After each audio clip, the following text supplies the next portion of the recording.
Hey, Brent, when we going to go live?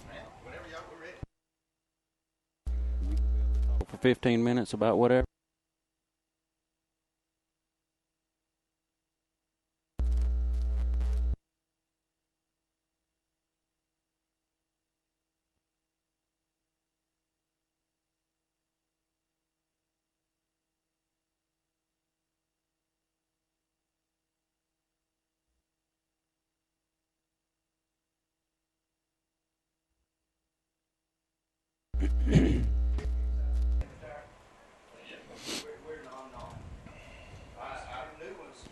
Welcome, Raider Nation, to our broadcast of Bacon County Red Raider football live here from Morris Johnson Stadium. I'm Lance Wade, and alongside me I have the Rev, Travis Peavy. It's good to be here. We're looking forward to another great season. This is just a scrimmage game, and we're trying to work out some kinks to make sure that we can bring you a quality program each and every Friday night.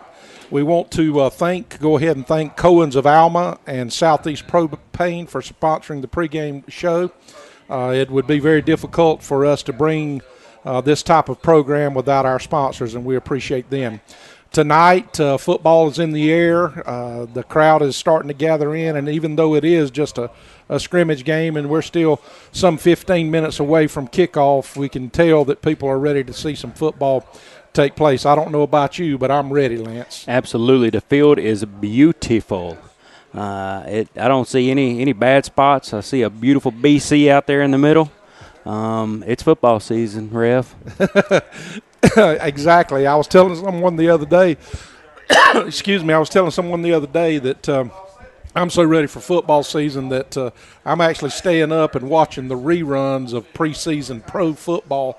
You get to see the starting quarterback for about 5 or 6 plays, and then they take them off and watch a bunch of scrubs run up and down the field trying to earn a position. But that's how ready I am for football.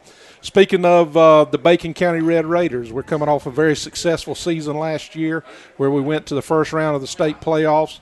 Nobody really expected it. Coach Bobby Johns came in and has established a winning program, and really, if you look at the time that he came in, limited amount of workouts that he was able to get our kids in and get them to buy in. It's just an outstanding job that was done last year. Now we're going to begin to see the beginning of what Coach Johns and his staff can really do with Bacon County this year. It is exciting to see the players. I know this morning early when we had breakfast, it was awesome to see the kids keep piling in, and it was amazing just to see 50 or 60 kids this morning. And you know what, Rev? They're a little bit bigger than they were last year. You know, I'm glad you said that. I was about to ask you that very question. Have you noticed? They definitely eat more. I know, and you know, their arms, their biceps are starting to protruding out from their shirts. They're thicker in the hips. Their legs are more defined, and you know, they just look like football players. They've got that swag about them, and we were looking, you and I were talking just a minute ago about all the youth that we still have. We've got a lot of sophomores that are playing this year that last year were starters, and now they come back and they're seasoned veterans just as sophomores. So we got quite a bit of that to look forward to. Very excited about our senior quarterback and his leadership, MATTTHRIFT, who last year was outstanding in all that he done. He was when your best player is your quarterback, and he's also your best defensive player, and that's not taking anything away from any of our kids. We got some great kids out there, but the leader of this team, maybe not the most outspoken guy, but the guy that comes up and lays the hit when you need it on the defense, or the guy that turns the corner and sticks his nose in there and gets that tough 3 yards, MATTTHRIFT, and I'm excited about what he's bringing him, and I'm excited for him for his senior year. There is a touch of sadness, though, and that sadness is this is his last year. We wish him the best, and, of course, we're looking forward to what Bacon County can do this year. It's pretty clear he leads on the football field as well, Rev.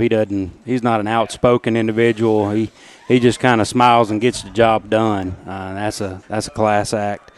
Speaking of sophomores, we have half of our team, our starters here tonight, or at least half the team anyway, are sophomores. And so that's exciting when you think about the years to come, what we're going to be looking like John seems to be really building a quality program here, something that's not just going to last this year, but years to come. Very, very excited about the program that he is putting together. Of course, my son has joined the coaching staff, and he keeps me up to date daily about what's going on. And right now, as we're talking, you can see our senior leadership stepping out to the middle of the field to meet the Brantley County Herons. Unfortunately, we don't have a roster from Brantley County, so we're just going to be calling their numbers tonight. But as you look, you can see the back, our number 5. You're going to hear a lot out of him this year. DeJuan Merritt, he's going to be a starting defensive end and also starting fullback. Number 11, Richard Crawford, maybe the most gifted athlete that we've got on the team. Quite a running back and an outstanding linebacker. Moved there last year, linebacker, out of necessity because of injuries, and he wound up finding a home, making all-region as a linebacker. And, of course, number 6, old Steady, MATTTHRIFT. All of these seniors, all of these representing, and they look good. We're excited about what they're going to bring to the table this year. And as you can see, the referee just flipped a coin. I don't think we're going to have kickoffs tonight or the special teams, trying to keep our players from being injured or either team. I remember about 10 years ago, I was watching a Coffee High preseason game, and an all-region D1 prospect for Coffee High. I can't remember his name right now, but he came down the first play of preseason and blew his knee out, wasn't able to play all year of his senior season.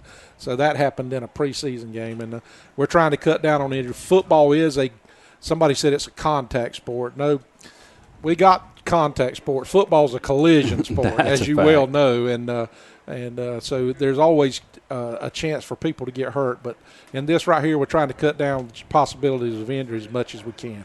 It looks like Brantley County won the toss, and they elect to choose in the second half. They defer to the second half. Rev, I saw for Brantley County there, that 71, I could see his whole face up here in the press box. He was a full head above our guys. I don't know if that says anything, but he looks like he has a nice grill on him. They're getting the music started. It's football time, ladies and gentlemen. It's football time.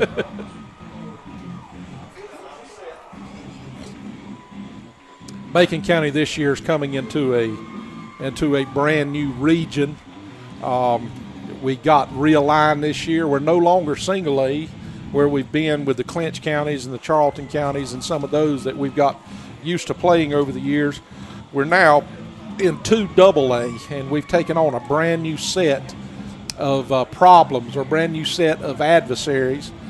Bacon, along with Atkinson County, came into the region with Metter, Vidalia, Toombs, Bryan County, McIntosh Academy, Benedictine out of Savannah.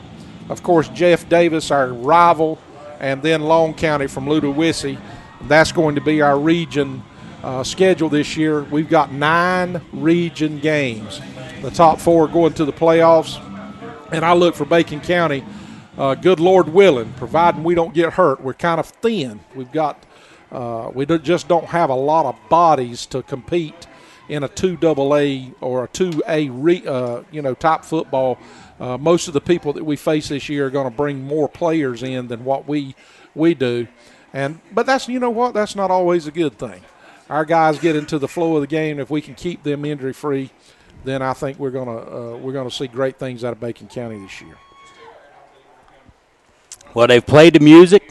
We've gotten it going. The crowd's on their feet as Brantley County marches in here on the south end of the stadium. It looks like we're fixing to get it going. I'll tell you what, Rev, I'm not sweating at all up in here. And I know these guys have put a lot of practice in, put a lot of time in. I know before school started, they've been practicing for hours, and they've been hitting each other. And I'm sure it's just about time. And a little bit of football I've played, I know I was always excited to hit somebody else besides somebody who was on my own team. Well, I think that's exactly the case tonight.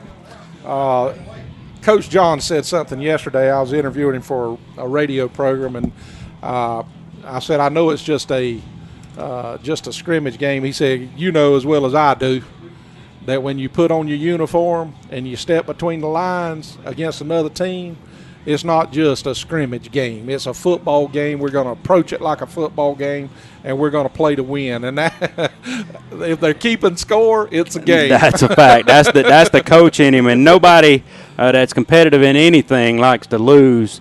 Especially when it comes to football. When you line up against that guy across from you not only want to win the game, you want to win that play. And they're going to do battle here tonight, even though we are calling this thing preseason. I promise you, when those guys go to lining up against each other, they're not going to know that this game doesn't go down in the books. No, sir. We want to be able to play. Heard and this I guess is a little bit of a slam against Brantley County, but somebody texted me today. One of my friends whose sons are playing. Here they come. Led by DeJuan Merritt. What's he carrying? A sledgehammer there? They come to work. They didn't come to play. Right. They come to work. That's right. They've got some unfinished business. I think they're not satisfied with where they've been. They're looking to go different places. I see a big 73. I think he could line up against 71 out there, Rev. Well, he's going to get his chance tonight. Big number 73. Played for us last year. He was constantly always in the fray last year. He was a starter, Kyrie Jenkins. You know what? Kyrie is a big boy, and I can understand what he's going through. But Kyrie's slimmed up a little bit, and he's really worked hard. And I come out to practice some and watch practices, Lance. He's always sweated down. He's having to work twice as hard as everybody else because he's carrying twice as much weight as everybody else. But he's one of our better offensive and one of our better defensive linemen. So the big boy, even though he's big, he is athletic, and we need that. Football is a power game, is it not? And so big isn't bad on the football field, I can promise you. It is exciting to be here, Rev. I appreciate even this opportunity. It's just awesome when football season comes around just to be a part of it, just to see the kids and look at the sparkle in their eye, if you will. They're excited to be playing a game. This is why they've put in all the effort they've put in, and this is what it's about. You've got the music going in the stadium. This is the Super Bowl for these boys. That's right. You know, you get a gifted athlete every now and then that comes through and is able to go past high school and play some college sports. And just once in a great while, you'll find one that is able to go and make it a living. You know, make a living at playing football. But the majority of these kids, this is where this is the highlight. They're going to be talking about it like I do. 30 years later. Lying about it or talking about it. Here come the Herons. They take the field on the opposite side here with about 3 minutes to go till game time. Johns has got our boys huddled up there. Looks like he's giving them a last-minute pep talk. And so we're going to take a break here for just a second, and we'll come back to you.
All right, we're back at it. They've lined it up. Of course, we let you know they're not going to do kickoffs here in the preseason just to avoid injury.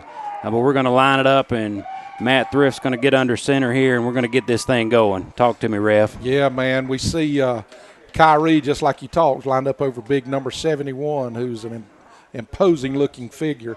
They're big across the front. We're going to see this defense come against us a lot this year. Handoff up the middle. And we run right at their power. We got a couple of yard gain, looks like. DeJuan Merritt, number 71's already running off the field. Looks like he may have a hey, that'll work. Well, looks like he may have a equipment malfunction issue there or something. Yeah, his helmet came off. We run right at their strength. Hey, We're Rev, going to guess see a what? lot. Yeah, It's football season. it sure is. They man. just started, just handed it off. 2nd down and 8 for our Red Raiders.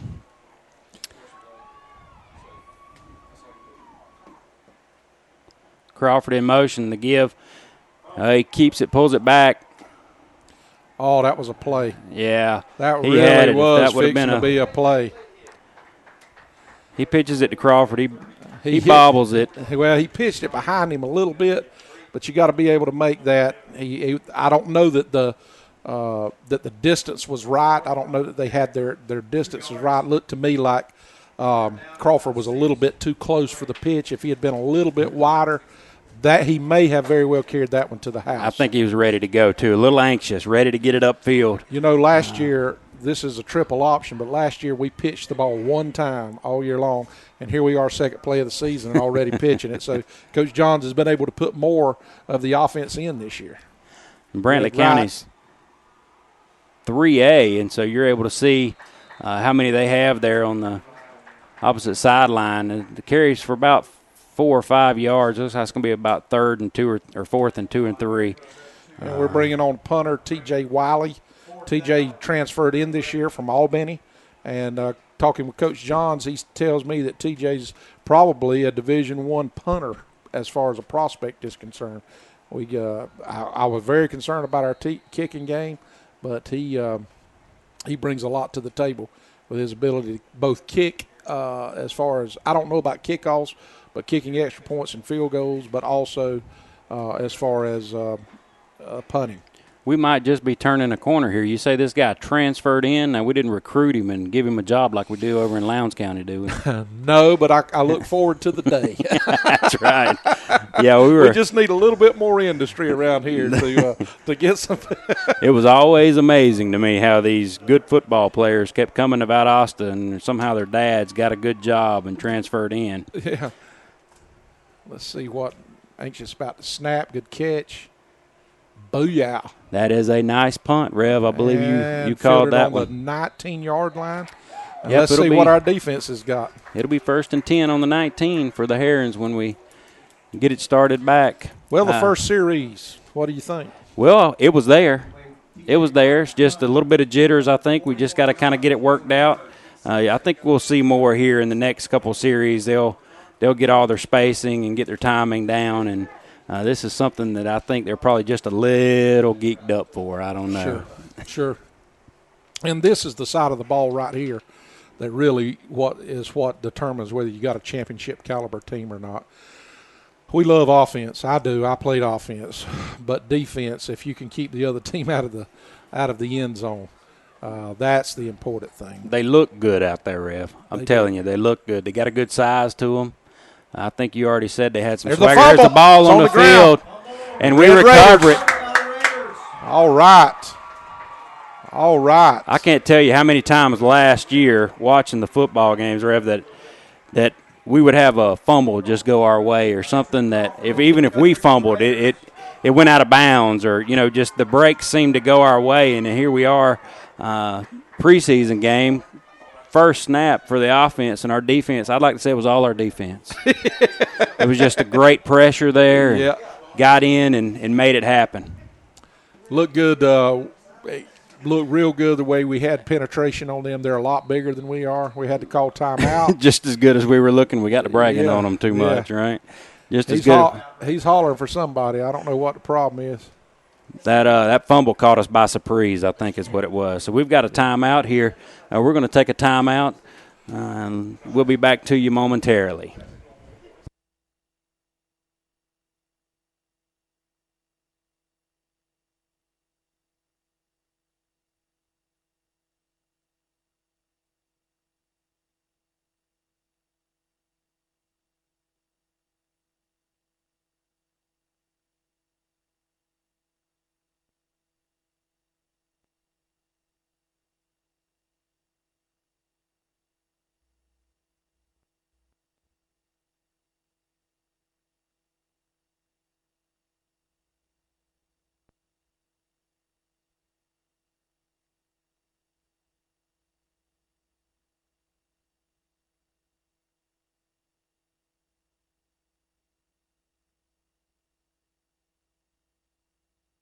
what we got here?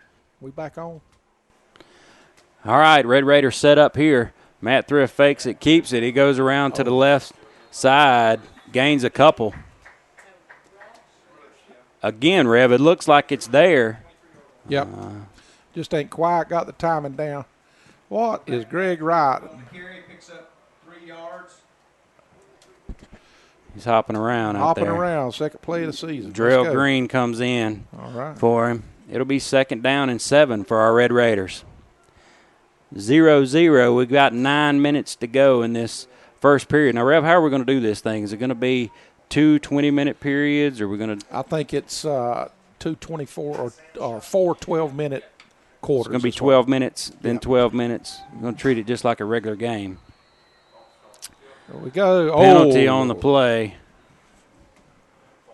Flag down. That's going to be a false start against our Raiders. That'll back us up 5 yards. It'll be 2nd down and 12. How do you like that math there, Rev? That's pretty good. Did you learn that in college, or did you learn that in It took a while. It took a while. Still working on it. Oh, it was a good-looking play. We were coming wide. It looked like it was going to be a big gainer. Do you know who it was that jumped? I was watching the motion in the backfield. I did not see it. I saw that wide open field with that speed on that Drell has going around the right side. I believe it was Trent Crosby, number 52, a sophomore. I believe it was him that jumped off. All right, let's see what we got. You're right, 1st and 12. Okay. Referees, this preseason for them too, right? They've got to get it all straight. That's right. 2nd and 12. I'm sorry, 2nd and 12. Oh, there's that big 71. Somebody whiffed on big 71. Backfield. Yeah, it's going to be a loss of about 5 yards there. It's going to be 3rd down and long for our Red Raiders. Jay Jackson's changed numbers a little bit this year. They've put him down having to play some guard this year. It just speaks to what kind of athlete Jay Jackson is. He's going to play some guard and be a linebacker on defense. So Brantley County calls timeout there. We really we have athletes all over the field. As you look out there, I know we talked a lot last year about Ronnie Peterson and Jay Jackson being sophomores and freshmen and making the difference that they did. But when you have guys like that, it really helps in us not having the largest program in the world. It helps having kids that can be in different places and play in different spots for sure. Here right now, where we're at in the program right now, we've got to have kids that can go both ways. We're not going to be able to play otherwise at a competitive level. We'll be able to field the numbers in the team. We won't be able to play at a competitive level. You know you have an athlete, though, when you go from linebacker to offensive line. Yeah, that's right. You know what I'm saying? I mean, we're not talking linebacker, running back here, or, some of the traditional swaps. But when you can play all the parts of the field, that tells you have good athletes. All right, one of y'all's got to get off the line.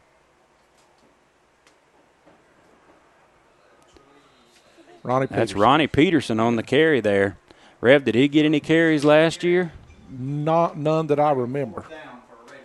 He didn't look like he was real happy that he got tackled right there. I think he was thinking touchdown. That's right. Let's see what we're going to do. We're going to go for it on 4th and 10.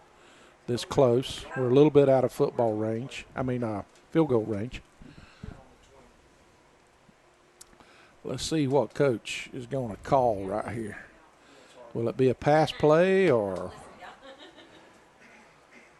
we've still not been able to get the ball wide into the hands. We're running short side of the field. Matt's off the hands. He hit him in the hands there. That was Greg Wright. He just dropped it. Yeah. So it'll be 1st and 10 for the Brantley County Herons. They're a 3A. We're 2A. Right. And so and we're playing with them right now. It is exciting to think about where we're at and being able to hang with them. I know they had a 1-9 record last year. They weren't lighting up the the scoreboard.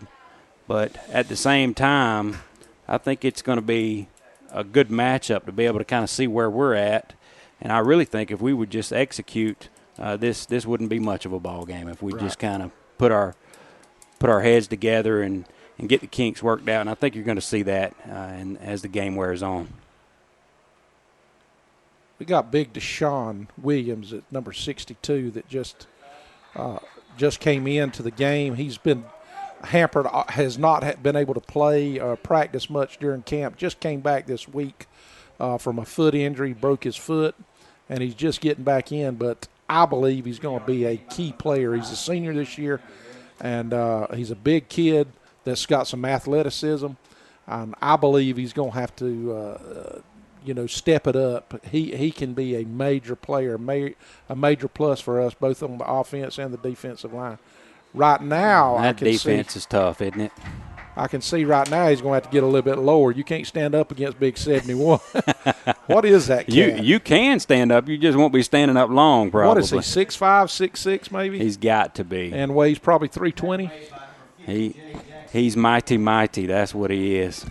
It's 3rd down and 6. He looked like what I used to line up against in Valdosta Middle School,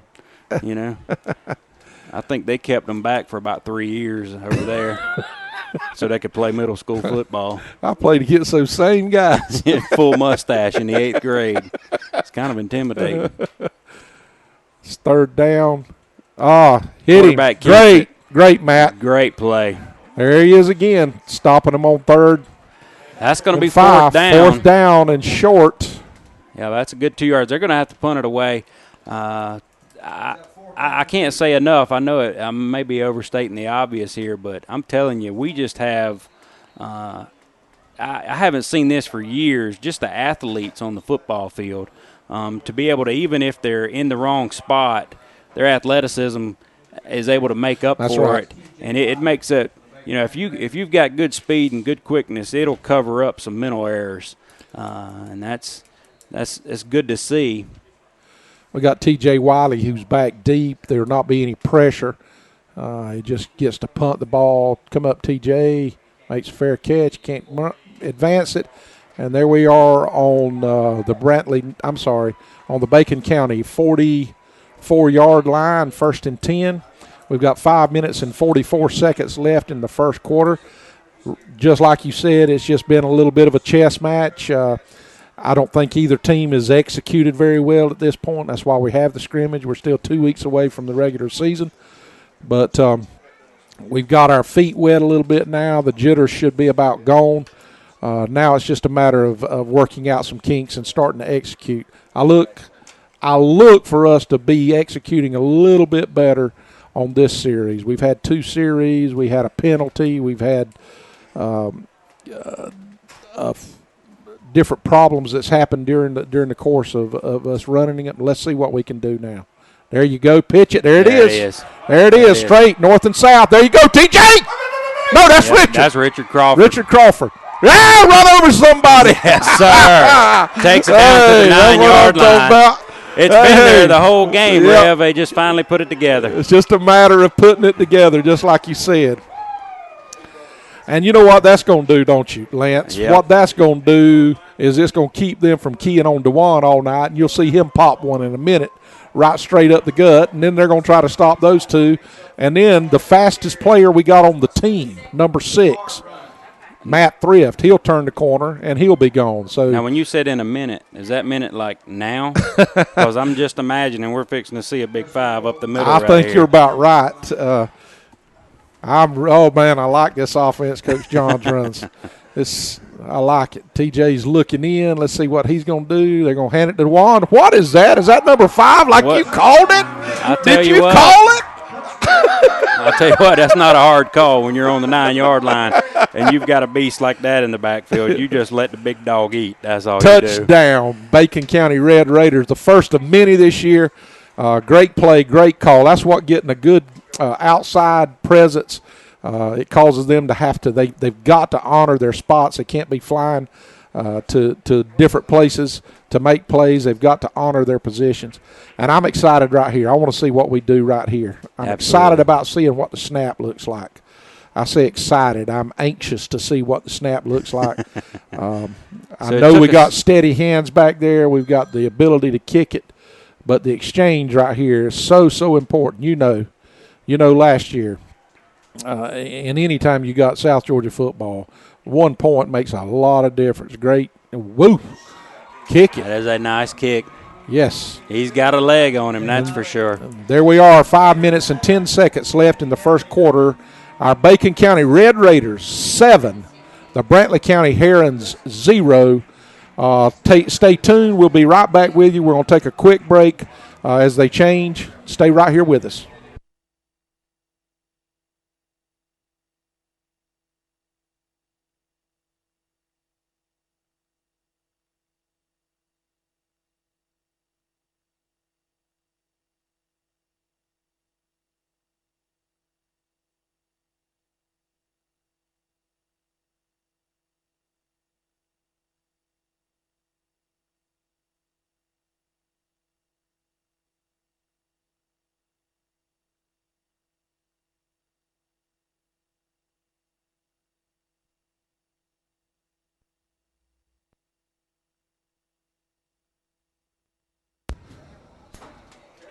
All right, we're back here as Brantley County now has it 1st and 10 on the 30-yard line.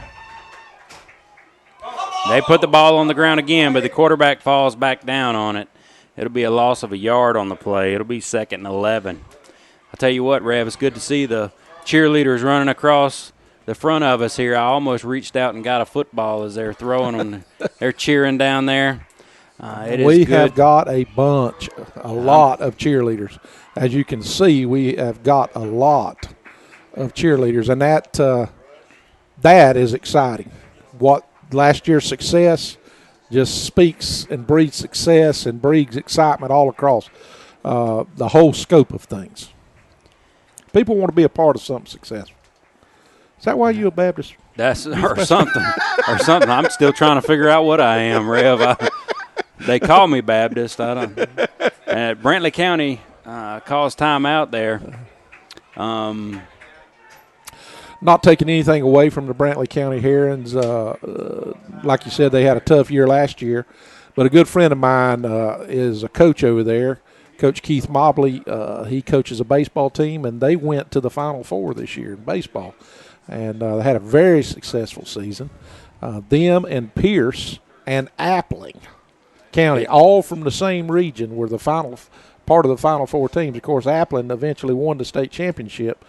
But can you imagine that? They beat Pierce for the state championship, but all four of those teams, or all three of those teams from the same region. That ain't bad, is it? No, it's not bad. It speaks a lot about South Georgia athletics right now. I know it's cyclical. You know, sometimes North Georgia's a little bit stronger, and sometimes South Georgia's a little bit stronger. But all right, Rev, what'd you say? You lost me on that last word. What'd you say? That's I said popsicle. Oh, okay. Where I was looking for it, I didn't see it. I was wanting one. Cyclical. Oh, okay. Are you feeling all right, or? We'd like to thank C. Bennett and Johnson Insurance for sponsoring this broadcast of the Bacon County Red Raiders as they play host tonight to our, not to our, but to the Brantley County Herons. It's always good to have community support, and we thank C. Bennett and Johnson. We couldn't do it without these sponsors, and we do business with them. That's all we ask. That's all they ask. Just give them a chance. 2nd down and 10, a long 10. Throws it. Oh! Jay Jackson. If Jay Jackson would have reached out his hand, he'd have carried it to the house. I get a little bit excited. I don't think he saw it coming. He was just he was playing his zone, doing what he's supposed to do. If he'd have looked up. Third down after that. I tell you what, some of these plays will get your heart going for sure. 3rd down and 12 for Brantley County. They're on the Bacon County, or on the Brantley County 27-yard line, and they have to make it to the 40-yard line for a 1st down. The stadium is pretty full here, Rev. I mean, yep. Considering it's a preseason game, it looks like all of Alma is excited about some football as well, and so we have a good crowd here tonight. Coach Pooh hollering out instructions from his sideline spot. Oh, Good hit. Collision, and we forced a fumble, looks like. Did we? Oh, you see, I think he held on to it, but Did he? he was at 4 Red Raiders' feet by the Was that time Drell Green that came flying up there? it was Drell done. Green, a sophomore, he just laid the wood. That's what I call an old-fashioned slobber knocker, Lance. That's it. I think I've been on the receiving end of some of those in my day. It is good to see that swarming defense, though. I'm sure Johns is going to be happy with that as he looks back on tape of what needs to happen. It's good to see every red jersey flying to the ball. All right, that's punt, and we're going to take it on our own 41-yard line. You reckon we can send Richard Crawford to the right side instead of the left side this time? We are winning the field position battle. We've started every drive in good shape. I agree with you. I think last time we started right here and we got a touchdown. Let's see if we can duplicate that whole process. You know, as we're talking, it's good to see our principal, Teresa Sermons, here tonight. Been battling cancer. She was up here early on leading us in the Pledge of Allegiance, which was an outstanding thing, and thank God that she seems to be on the way to recovery from this battle she has with cancer. A great principal and very, very good for our kids in the school system. Pitch, there we go. There goes TJ. There goes TJ. What a move. There you go. Great. That is a Took nice the north run. and south. Yes, it was. Took the lane north and south. TJ Wiley, our transfer in from Albany. Looks like a good pickup already. Yes, it does. He's living up to his namesake there. He had a couple of nice moves to get about a 20-yard. Well, I guess it wasn't 20. He's a Wiley. That's He's a it. Wiley vet. Takes it across midfield. 1st and 10 for the Red Raiders on the 45-yard line. Got 2.5 minutes to go in this quarter, and we're already up 7-0. They're going to try to play us man out here. What a slant. Oh, goodness. Oh. Way to run the ball. Is that Greg Wright? I can't see the number. No, that was Ronnie Is it Peterson, number 28, run the ball straight ahead as fullback. Sticking it up in there, finding a hole, getting positive yards on 1st down. Yes. Coach John's sending the plays in from the sideline. Matt checks his wristband. Matt Thrift calls the plays. Looks like we're going to have twins to the right. And we've got the what looks like a wing T set almost. Player goes in motion. There he goes. There goes Ronnie Peterson. Ronnie Peterson takes there it you down go. about the 22-yard line. Great hole. Great hole. You could have drove a Mack truck through that hole. Great blocking. And here again, they got to give TJ just busted one for 15 or 16 yards on an outside pitch, and they've got to honor that. And what happens? We stick it in the gut, and here we go for another 20, 25-yard gain. And it's awesome just to look out. I know when you said when you look up on the north side of the field there, we're looking at 2 receivers up top, and I know both of those guys go 6'2", 6'3". They've got good size. They've got good speed. You have to get out there, and that's just going to open things there up. Goes and Drell. Drell goes around the right end. Oh, they got us for holding. There's 2.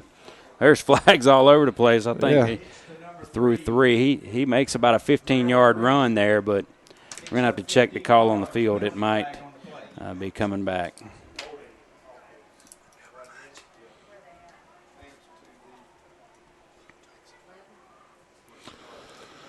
Once again, as they're assessing the penalty, they got holding.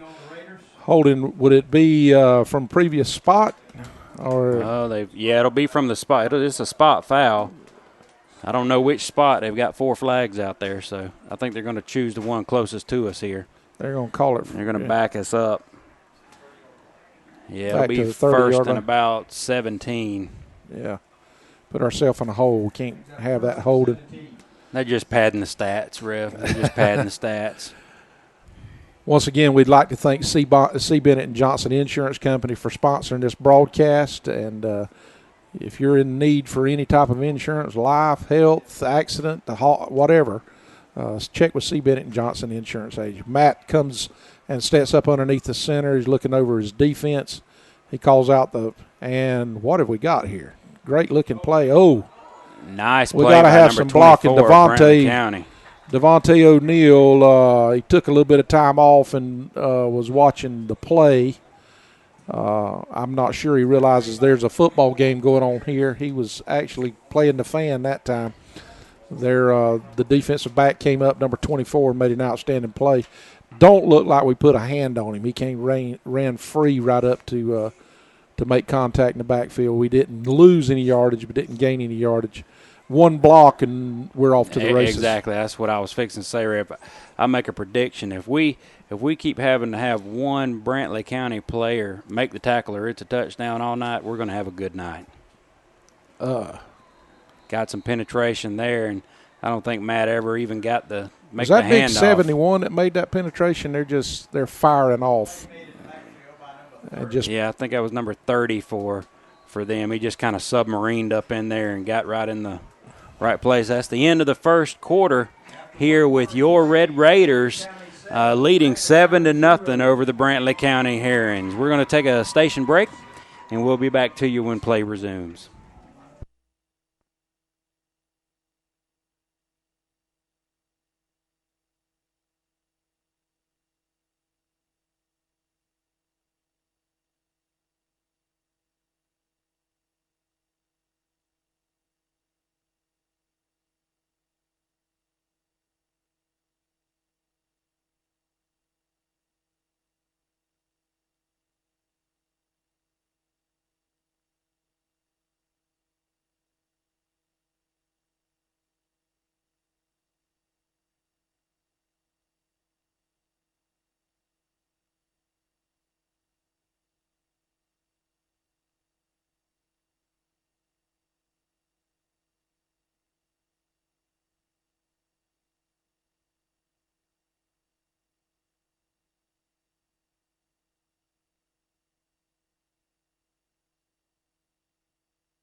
All right, we're back here.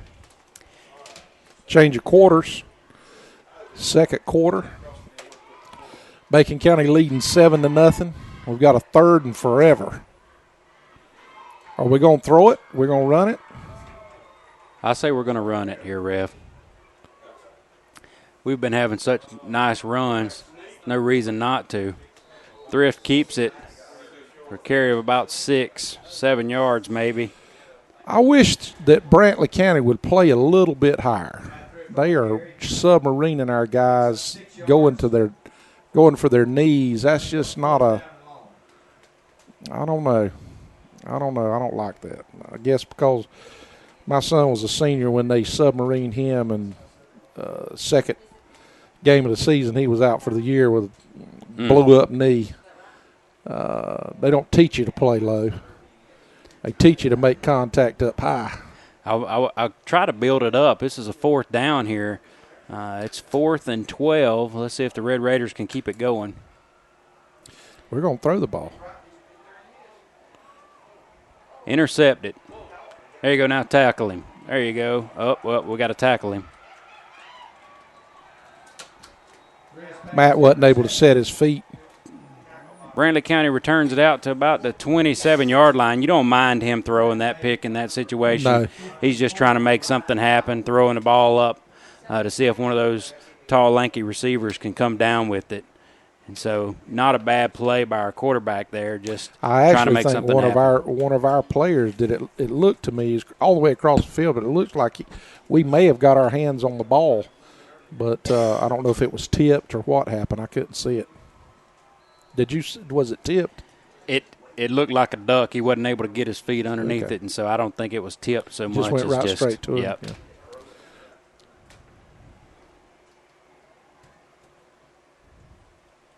Oh, yes. Way Yeah, to we're go, just- Ronnie Peters. No, Yeah, I'm we're sorry, just- Jay Jackson. We're just stuffing everything. It's like they're not able to get their offense even running before we're in there firing off, messing them up. Boy, Jay Jackson, good-looking athlete. He looks like a football player, doesn't he? Still bouncing around. He loves They it. love it. Bring They me some love more, it. I'm Coach. telling you, they've been hitting each other. They're tired of that. They're just glad to have some fresh meat out there. What do you think about? We haven't talked about this yet, Reb. But what do you think about those jerseys? I like them. I like them. I'm not. There you go. There you go. That boy right here is going to be tired of this before it's over with. I just imagine he's tired of it already. You know, I'm not originally from Bacon County. I know there's a little bit of talk about them adding black helmets and black to the uniforms. But, you know, I'm a big Georgia fan. Anytime you got red and black, you all right with me. Yeah, that's a fact. Red and black's always good. Georgia, Falcons. That's right. We can roll with the red and black. They definitely look good out there, and it's. I don't want to say it's more intimidating because when you've got some of the guys that we look like they're going to face, that our opposition is going to have to face all year, it's pretty intimidating. There we go. All in itself. I can Speaking tell of you intimidating, what. that defense looks like it's starting to get its groove on right now. Was that Ronnie Peterson going? Yes, it through was. It was Ronnie Peterson, and I'll say this, Lance. I don't think anybody's going to be able to make a living trying to spread and go wide on us. And when that quarterback rolled out, he's going to be better off. They're going to be better off sitting there because we don't have a lot of size. I think this year they're going to be better off if they just sit in the pocket and try to make plays. If they try to go wide on us, we've got some speed, as you can see. Absolutely. It is going to be a long day. You got a pretty trying good to turn kick. the corner. That is a nice kick. Yeah. To the 45-yard line. And again, we're in this same situation here, Rev, where we only have about 45, about half the field to go, and so our defense has really put us in good shape all night long. You know, we've been giving the ball back to our offense with only half the field to go to score. That's right. When you're leading, you can kind of pin your ears back and come after people, and that's when you get the kill shots. And I believe they're bigger than we are, but it appears to me that we're the ones that's delivering the licks. They are taking them. We're giving them, and we're just going to see as the game wears on how our conditioning begins to take control, or if it does. I'm glad they're young guys. They should be able to go for a while, but. Just Devontae O'Neal down here low just looks good. The pitch is again behind Let's to go Greg down, Wright. Greg. You can tell they haven't worked on that pitch, or they haven't had that kind of offense in the past years as the timing just isn't there. They'll work that out, though. And it was a good play by Greg to be able to take it. Matt pitched it behind him. He was coming over, used his left hand to pitch, which is a little bit awkward, him being right-handed. Here again. Now, they say Greg Wright's a little bit fast. Very fast, and he's big. I just imagine they're trying to pitch that ball just to get him on the corner with that speed. I would think so, yes. That is a beautiful sight down here to me, Rev, with these two tall receivers. Yes. There it goes to DeJuan. We got a flag way over on the far sideline there. See what the call is.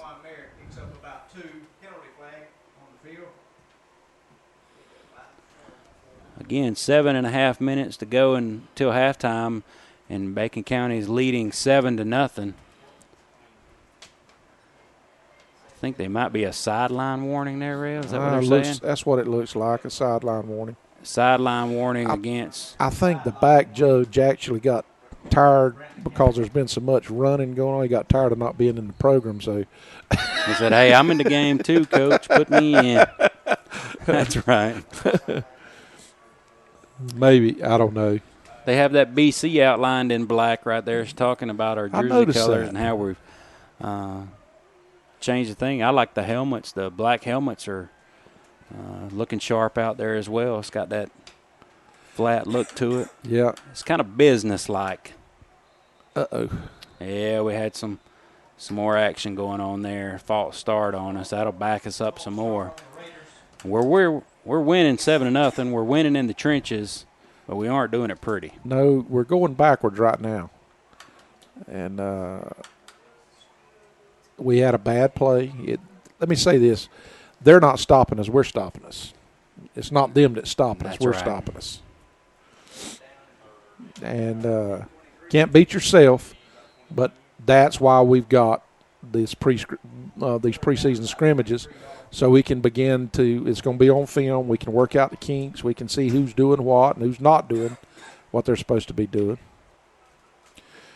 If you send Mr. Greg Wright out here running down, I don't think 17 is going to be able to keep up with him. There he is.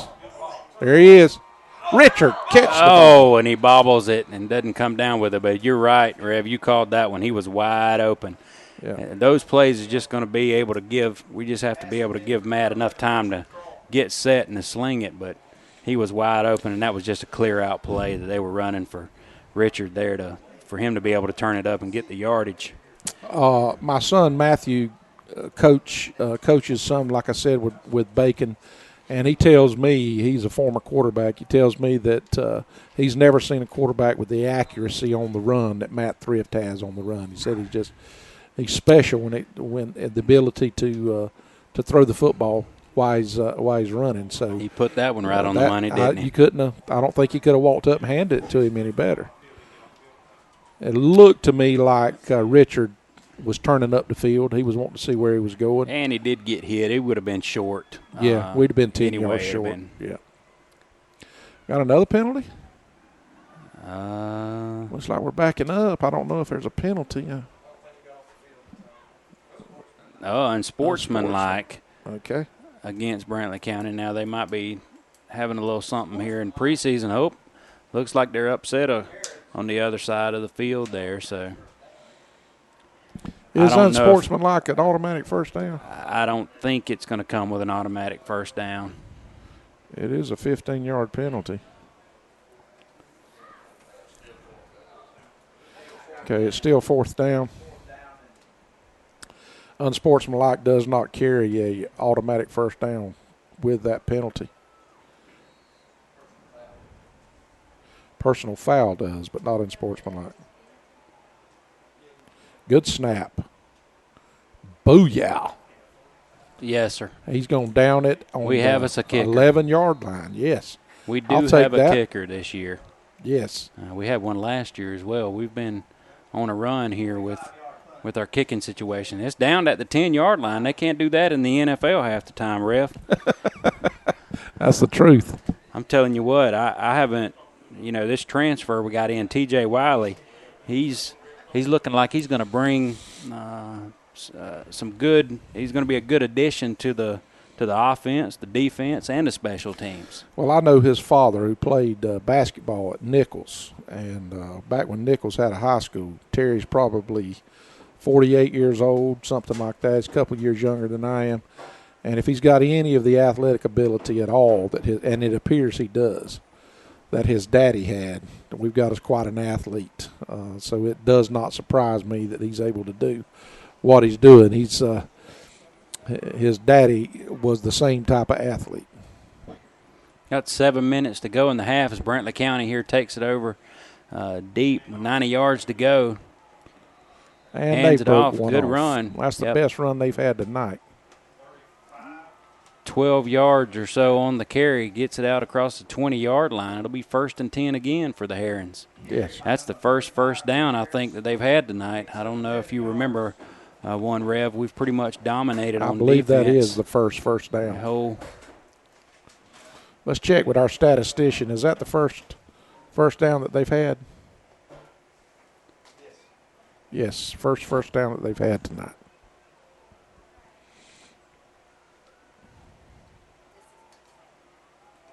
I like the way even our defensive alignment, you can tell we have athletes on the field just the way they're. There we go.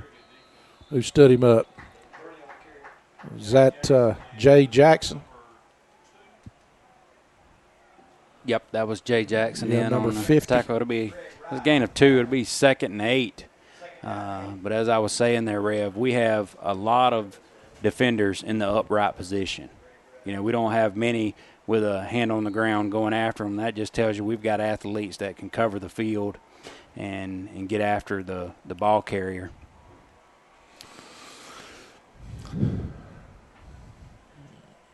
Go with a four-man front this time.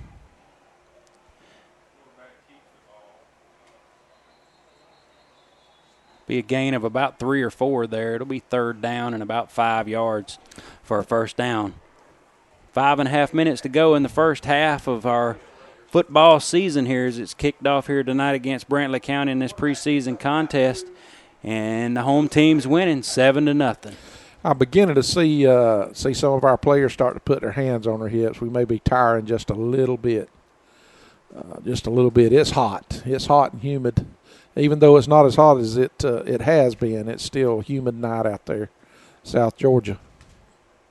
And there is a difference in practicing against your own team, as we've said, and it looks like they got us to jump off sides there.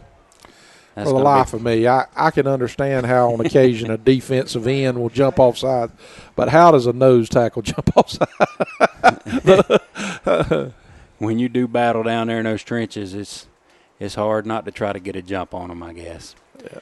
That's going to be close to, well, now the referees are discussing it.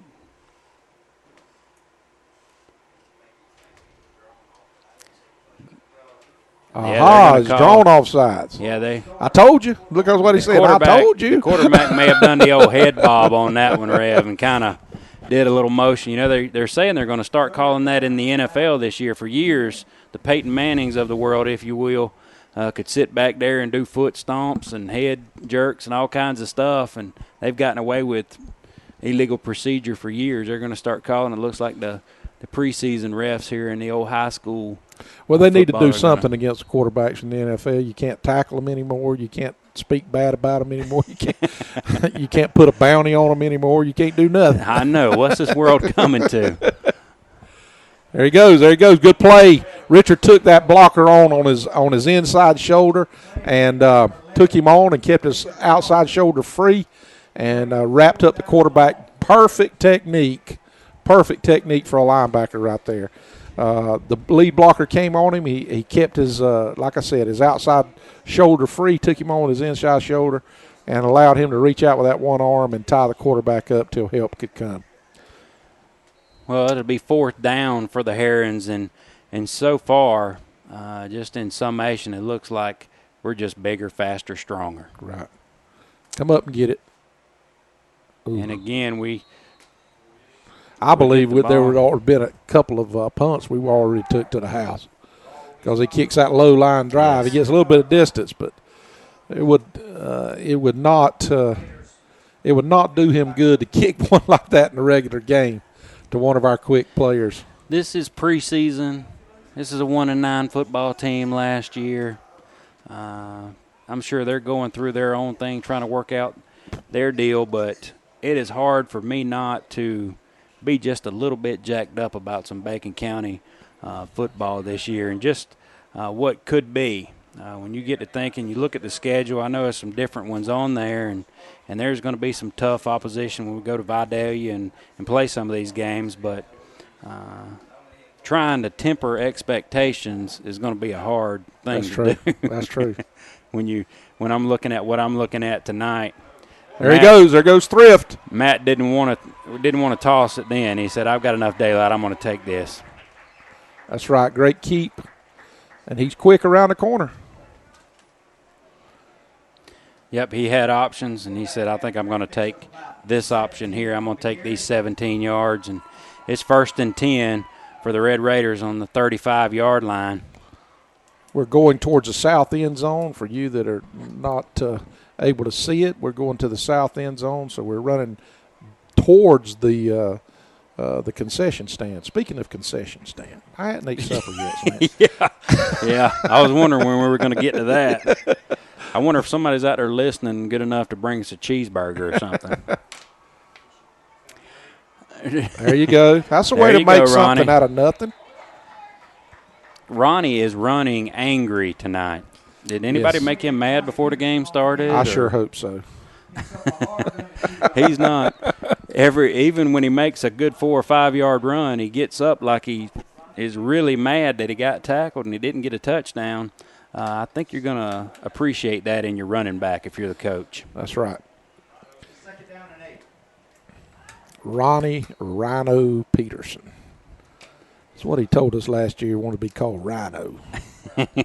He's going to have to live up to that nickname. That's a pretty stiff one right there. Rhino Peterson, huh? That's what he wants to be called. There you go. There he goes. Well, look at there, Rev. Just as soon as we start talking about him, you know, they say rhinos are pretty fast in the open. I don't think I could outrun one. Hey. He took that. He saw some daylight one step to the right, and he took it to the house. Just like that, it's 13-0. Our Red Raiders with about 3 minutes to go in the first half. Now, we were down here earlier, Rev. It was 4th down, and from what I've seen from this T.J. Wiley, it looks like he could kick a 40-yarder easy. It does appear that way. I was wondering why we didn't kick one earlier. Are we allowed to do field goals in the preseason? Yes, I would think we would be. We're just working on some 4th down offense, huh? He shanked that one to the left. Okay, well, here you go. I'll go to talking about it, and now I might be seeing why we didn't. I was basing all my information on one kick, wasn't I?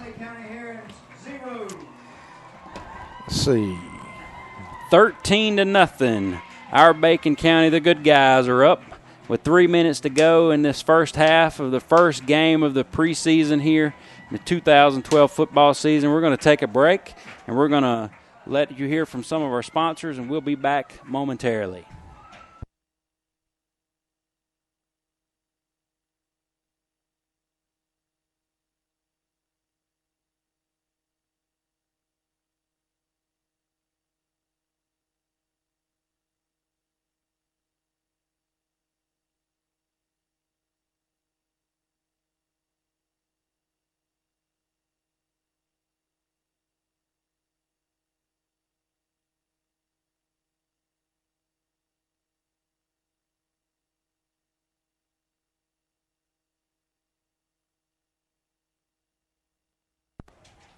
Welcome back, everybody. As they were throwing, the cheerleaders throwing the footballs out, some of my church members down there make good members they can't catch. Good hands, Pete. Brantley steps under at the 30-yard line. And there is no room. The ball is loose. Oh, and we try to pick it up, do the old scoop and run. Looks like we did come up with it regardless. Yeah, Bacon County football. He was met in the hole. That's number 12, Kyle Wilcox. Recovers it there for Bacon County.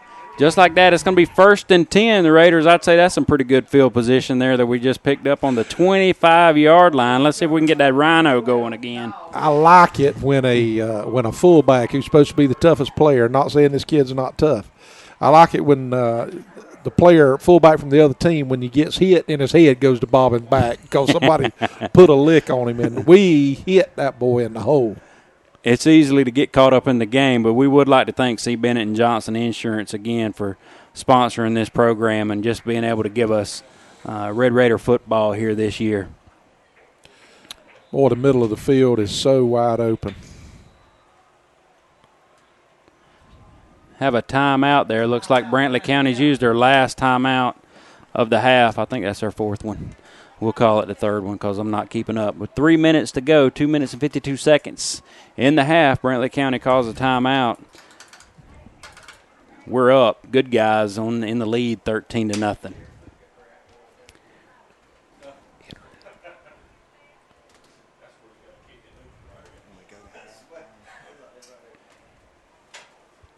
So do you watch much NFL now, Rev? Are you into? I'm far. High school and college, I do watch the NFL. I watch football. I like football, but I'm not a huge NFL guy. I don't have a favorite team in the NFL. I kind of pull for the Georgia players. Georgia's my, Georgia. Amen. Is the team that I pull for. And, of course, I graduated Ware County. I pulled for Ware County some. My son went to Coffee. I kind of keep up with them. But I keep up far more with what's going on in high school and college football than I do NFL. Are you an NFL fan? Man, I'm a little crazy about them Atlanta Falcons and get into all that. Our Dogs are I think, ranked number 6. If we can get all our players back and get everything back the way who was it, Spurrier said we can always count on them Dogs, a few of them to be suspended and missing. That's going to be one kind of game in Columbia. We got to go to Columbia. Yeah, that's going to be a dog fight. 1st and 10 here. Matt under center pitches it out, and we're calling the play dead, and it's a good thing for Brantley County, I'm afraid. It's going to be a false start or illegal motion. I don't know who's jumping down there, if it's one or if it's the same guy, if it's many, I don't know. I think we might have. I think what it seems to be, it looks like we've got 2 guys in motion at the same time, because there is some, and it's beautiful to watch from up high to see all the misdirection and the way it looks like it's going one way, and clearly Johns has put some thought into this offense and how he wants to run. He's got the right athletes, as you said earlier. He's kind of starting to get his program into place now in his 2nd year here, and it's easy to see what he's looking for in his backs. He just give a good coaching lesson to one of our sophomores that jumped off sides or was lined up off sides. I don't think he appreciated it very much in front of the home crowd, but he can get used to it. There's many more to come. Oh, good move, Greg. Pitch out to Greg Wright. He didn't want to go down. We got a flag there. He didn't want to go down there. That's good to see. They're not going to go down easily.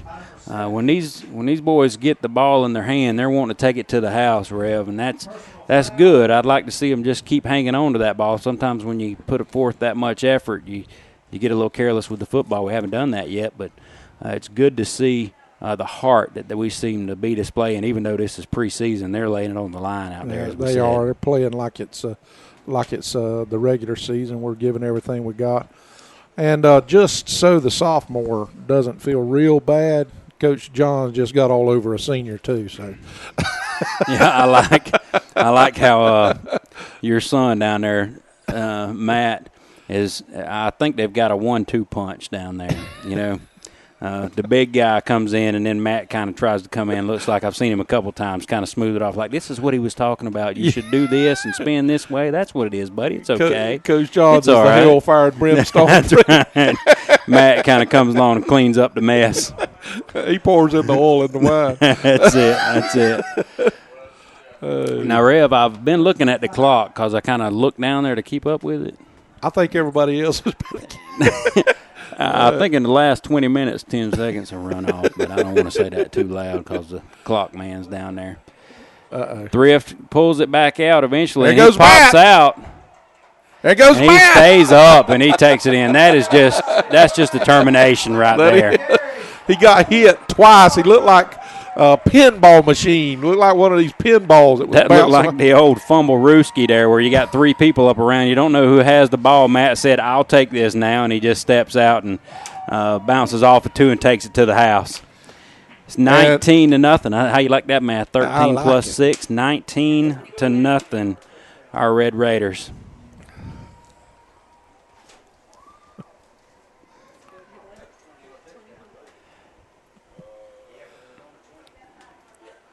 No one could ever say that Matt Thrift doesn't give you everything he's got on the football field. Every time he touches the ball, he's such an important cog. And we've got another flag down.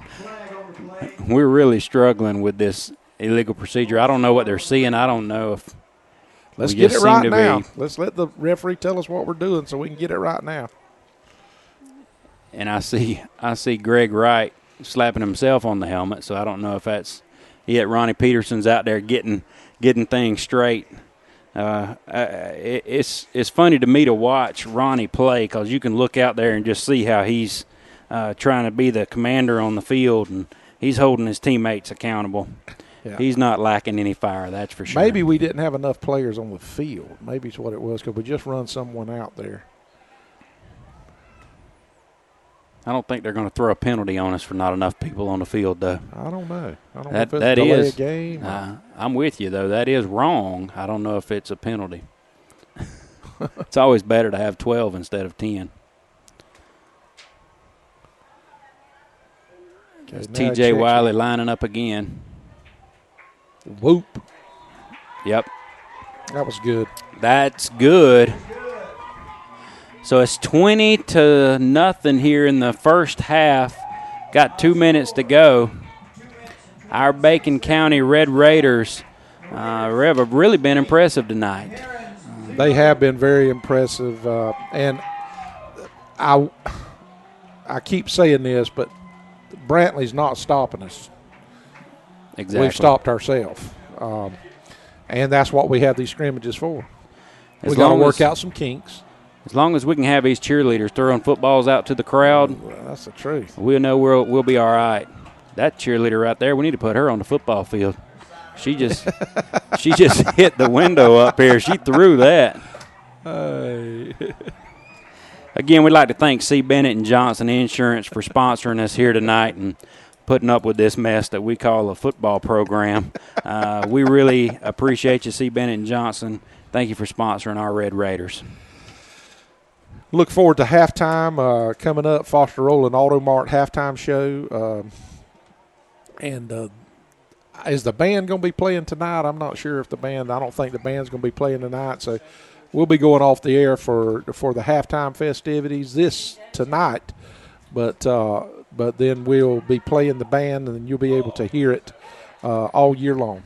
Pass incomplete there. He's rushed. I think that was Anthony Florence in the backfield there to hit the quarterback just as he released the ball. It'll be 2nd and 10 for the Herons as they're trying something different now on offense, trying to do whatever they can to get some mojo going. I'm glad they're throwing the football because when Pierce comes in here in 2 weeks, they're going to fling it all over the field. That's what they do.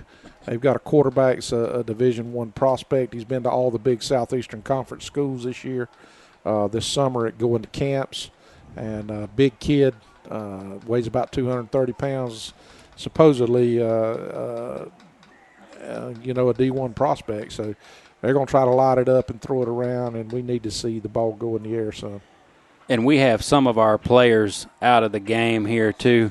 That's about a 3-yard run there up the middle for Brantley County. It'll be 3rd down and about 7, but I'm looking down and I'm seeing some familiar numbers down here on the sideline, which is a place where they're not going to get hurt.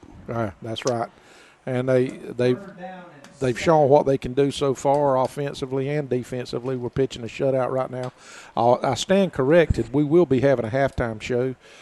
Shane Bennett and Joe Boatwright's going to be taking over at halftime and talking about Booster Club stuff. And is Joe going to sing us a song? Or? I don't know if Joe will sing us a song or not. Somebody needs to flip that track, Joe, and I bet Joe can get it going. There he goes throwing the ball deep. That's a deep pass. Right, good play. We wide had good right coverage. there. Yeah. I think that boy was just praying, "Oh Lord, don't hit me." TJ Wiley. I think that's who that was on the far side. No, TJ's on the sidelines down here. Look like Tron. That's Devontae Batten, isn't it? Yeah, number 4 is Devontae Batten, and he was also being helped out by Drell. Yep. And we got number 1, TJ Wiley, is back to receive the punt. It's 4th down again. Let's see if we go to the 2-minute offense. I don't know what Coach Johns has got. Devontae was in good shape there on that pass coverage. He comes over, and Coach James down there, I see him giving him some more instructions about which way you want your body to be turning those hip rotation. That's big in the secondary. You make one wrong turn, and you're in bad shape. And so he seems to be happy there, Coach James was, with the way Devontae defended that pass. Well, it's all about flexibility in the hips when it comes to a defensive back. If you're able to swivel, like you said, you can make up for a little bit of a lack of speed. But if you're not flexible, I don't care how fast you are running just straight, you got to be able to move. They're going to call that halftime. They're going to say the weather is affecting our play here. I think they saw some lightning off in the distance, and so they're going to momentarily probably call it halftime is about the way it's going to amount, and we'll see if we can get this thing started back. We're going to let you go for a second, and we'll be back as soon as we get things started back up.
Looking for a used car? Need your current car serviced? Come to Foster Roland Auto Mart in Baxley. Choose from a large selection of cars and motorcycles and ask us about financing options. We have a full detail shop as well as a service department. We offer oil changes, front end and four-wheel alignments, window tinting, and more. Check out our inventory at FosterRolandAutomart.net or stop by 289 East Parker Street in Baxley. With over 32 years of experience, Foster Roland Auto Mart is the place to go.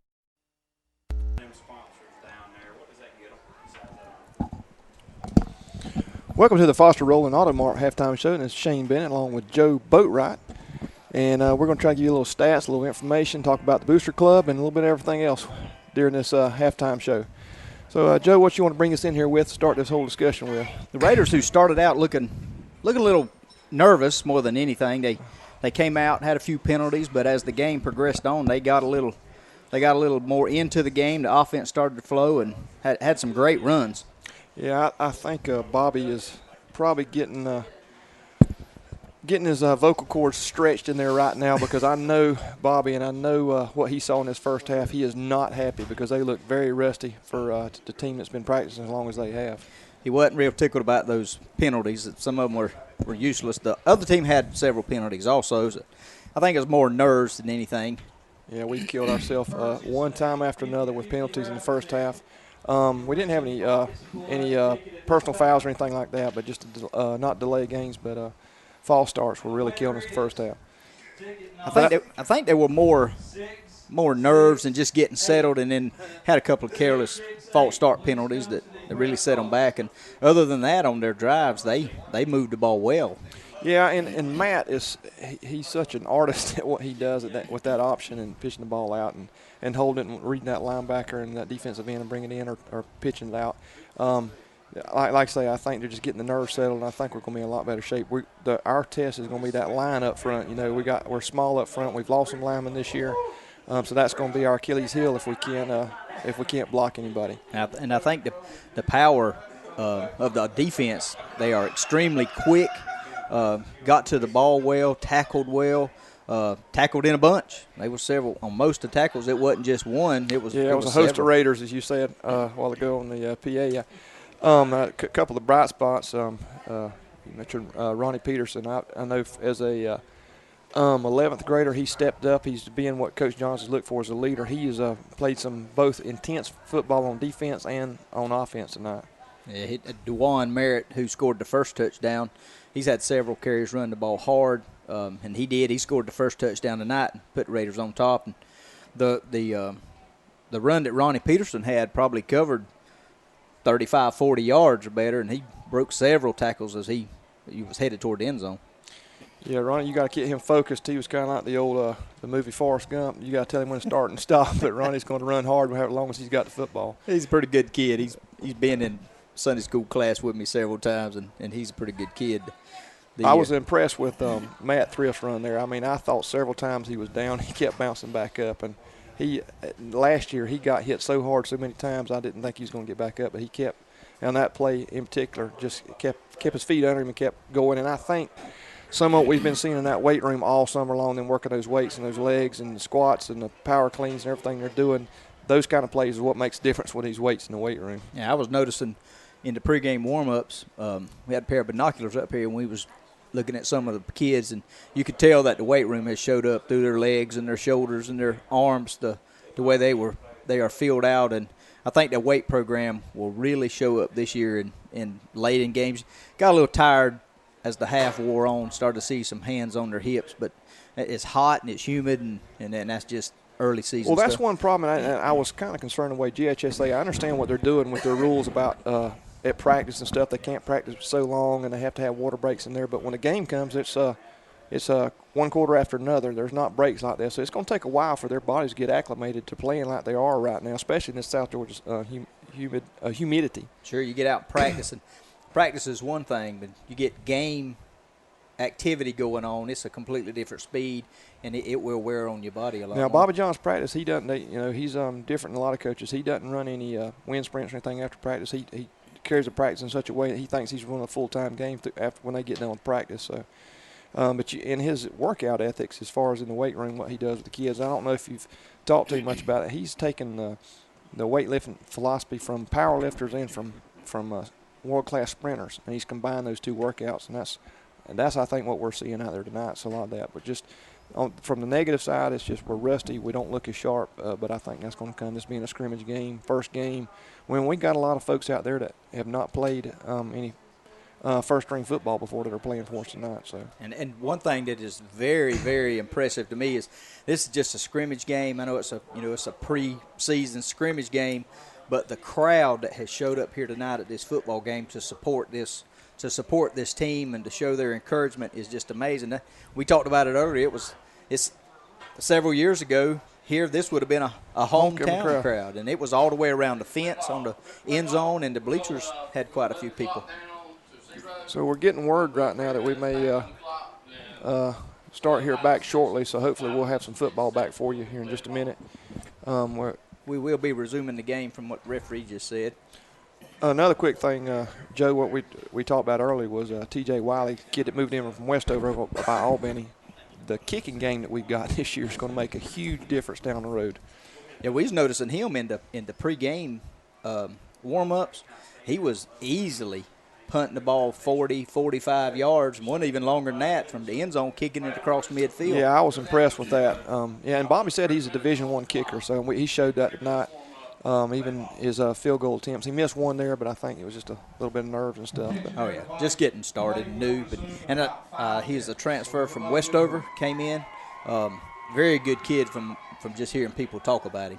Yeah, he is. And he is ready to go. Bobby said he's every position he plays 100%. So I'm excited we've got him. That's not something we've had the luxury of in the past is the kids moving into Bacon County that can play football like that. So we're excited about that.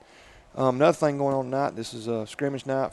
Football's going on, but our Lady Raiders are over playing softball right now in Tattnall County. Yeah. They playing in a tournament there. They played Metter earlier. They beat Metter 10-1.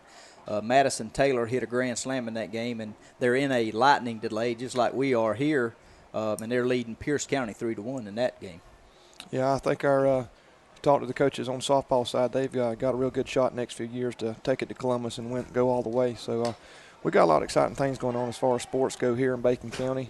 A lot of change. I mean, like you said a while ago, this crowd is just really good to see that. Even with the lightning delay, our folks hung out and didn't leave. I kind of thought the place would clear out, but this place is still packed and folks hanging around the fence everywhere. So they're hungry for it around here, and I think we got the perfect storm here if we can just keep this going. Oh, I'm excited too. I'm looking forward to it. Several years as we've been coming along looking, I told you earlier, this is the excitement that you felt just around the community. I seen several announcements on Facebook where people were counting it down hours and minutes, and I was thinking that's what you need because that just makes such a big difference in your community. Yeah, this is a lot bigger than football. I mean, it's a community. Everything that's going on here. These kids have really just sparked this whole community. And I think, and what a lot of people don't understand too, these football gates that we get, folks coming to football games help support our softball, our basketball, our baseball, all those other sports in the school. So this is just a good all the way around when you support football. And with that in mind, we want to just give a plug for our booster club, our touchdown club. If you're out there and like to become a member, you can go to bcraidersfootball.com. There's a link on the left-hand side called handouts, and click on the booster club form and download it and get it to one of the members on there, and we can get you go. We meet every Monday night at 8 o'clock, or 7 o'clock, sorry, and Coach Johns will go over the game preceding week and talk about the game coming up, and you can ask questions and stuff. And Sunday nights, Joe, we have our coaches show. It started last week. It starts at 8 o'clock, and we can go over Coach Johns, pick his brain, and you can send a question in to askthecoach at bcraiders.com, and we'll put your question on live on the coaches show. It's a very informative show. He answers all your questions. He puts all your concerns, and I think all those things help him be the coach that he is. I mean, he is a wonderful coach. He encourages the kids. He don't mind getting them. He don't mind telling them and saying, hey, don't do it that way, but just as quick as they make a great play, he don't mind telling them that too. Well, you sign of a good coach, you'll see these kids. These kids go through a brick wall for him, so you know he's doing something right because they're willing to do whatever for him. He's got a way of getting it out of him. It takes more than knowing X's and O's to be a head coach, and he does everything about it. And we've added Matt Peavy this year to the coaching staff, a good role model, local Alma Church of God here. youth pastor there. I mean, we got a lot of good things going on. Coach Mike Hartley moved in from Florida, is helping this year, going to help with baseball as well. And the big coach, Pooh Garrison, is our defensive coordinator, does an excellent job. Him and his wife and his army of kids moved in. He's got a bunch of kids, and his wife is working hard tonight keeping all those kids in the stands down there. It's truly exciting going on. We got our new school fixing to start being built, and with all those things going on, and you add a winning football program into the mix, you just don't ever know what a community may do. And those kids right here that's on these football teams this year and last year's team help promote and encourage the community in a lot of different ways. That's exactly right. It's just been fun. This is what small town America is all about, cousin. Right here is getting to see it and getting to feel it. I mean, they're coming out warming up right now, playing the music, the crowd's up, dancing and having a good time, and this is just good, clean fun. It just don't get any better than this. Don't want to live nowhere else. It's like I say, you see people in the crowds that you don't see other than to come into here. You don't go to church with them, you don't work with them, you don't see them much. Right.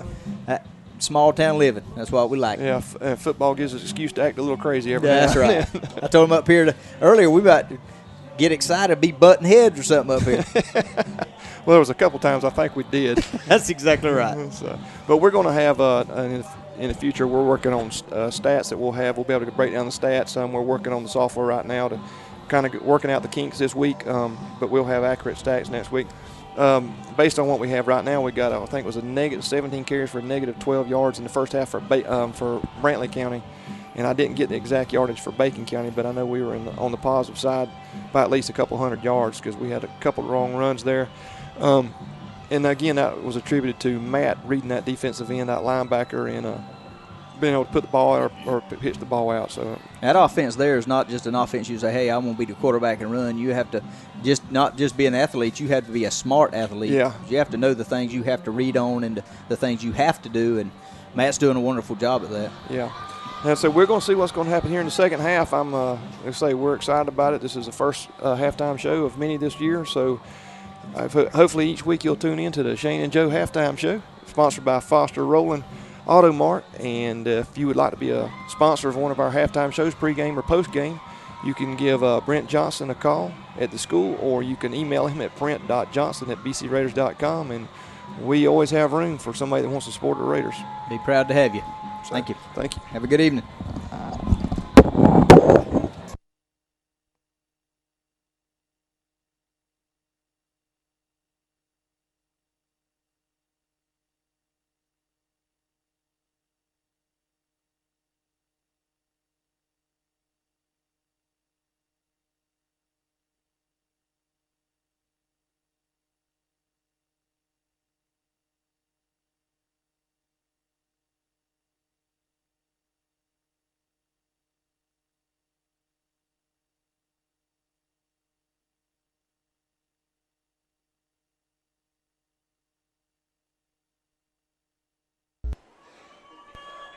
Well, we have resumed play here tonight. I didn't think we was going to get this back going here, but we are set back up, and looks like Matt Brantley is deferred, so they get the ball in the second half. Good defensive play by our linebacker, Romeo Carino, middle linebacker. He's a new name. We didn't hear much out of him last year or anything out of him. And I really don't know the kid's story, but I know that he came out here and took a job and has got him a job as a middle linebacker. He's anchoring our defense. They say he really is a headhunter, really likes to hit people, and we saw him filling in nicely. If we can keep everybody to 2-yard gains every play, we're going to win a lot of ball games this year. Well, and I like the way at the middle linebacker spot you have to be able to line people up and get everything going, and he's been doing a lot of that tonight. He sure stepped has. right in and kind of been the quarterback of that defense. Yeah! That pass is wide. Great play by incomplete. T.J. Wiley. That was close to being a lateral there, my friend. Yes, it was. That was close to being a lateral. Great play. Just jumped the route, saw it the whole way. That right there just comes from good film work. He saw the alignment, and he recognized it as one of their plays and what they do out of it, and he jumped the route. It was he needs to be careful because the next time they liable to pump it and send somebody flying down the middle of the field. But Yep, he showed good instincts on that. he sure did. He's been impressive to me tonight. I don't know about you, but Carino, Romeo Carino and T.J. Wiley are two people that were not on. Whoa. Got a penalty, another flag here. Looks like it's going to be a false start. And that quarterback is very thankful that it was. Yeah, and I'll agree with you there. We came into this ball game knowing who we were going to be bragging on probably as we look at the numbers, and we kind of know who's going to be the leaders of this team. But as I look out here, I'm seeing new numbers, I'm seeing new names, and they're not just out there. They're making plays. They're making a difference on the football field, which is a great sign to see.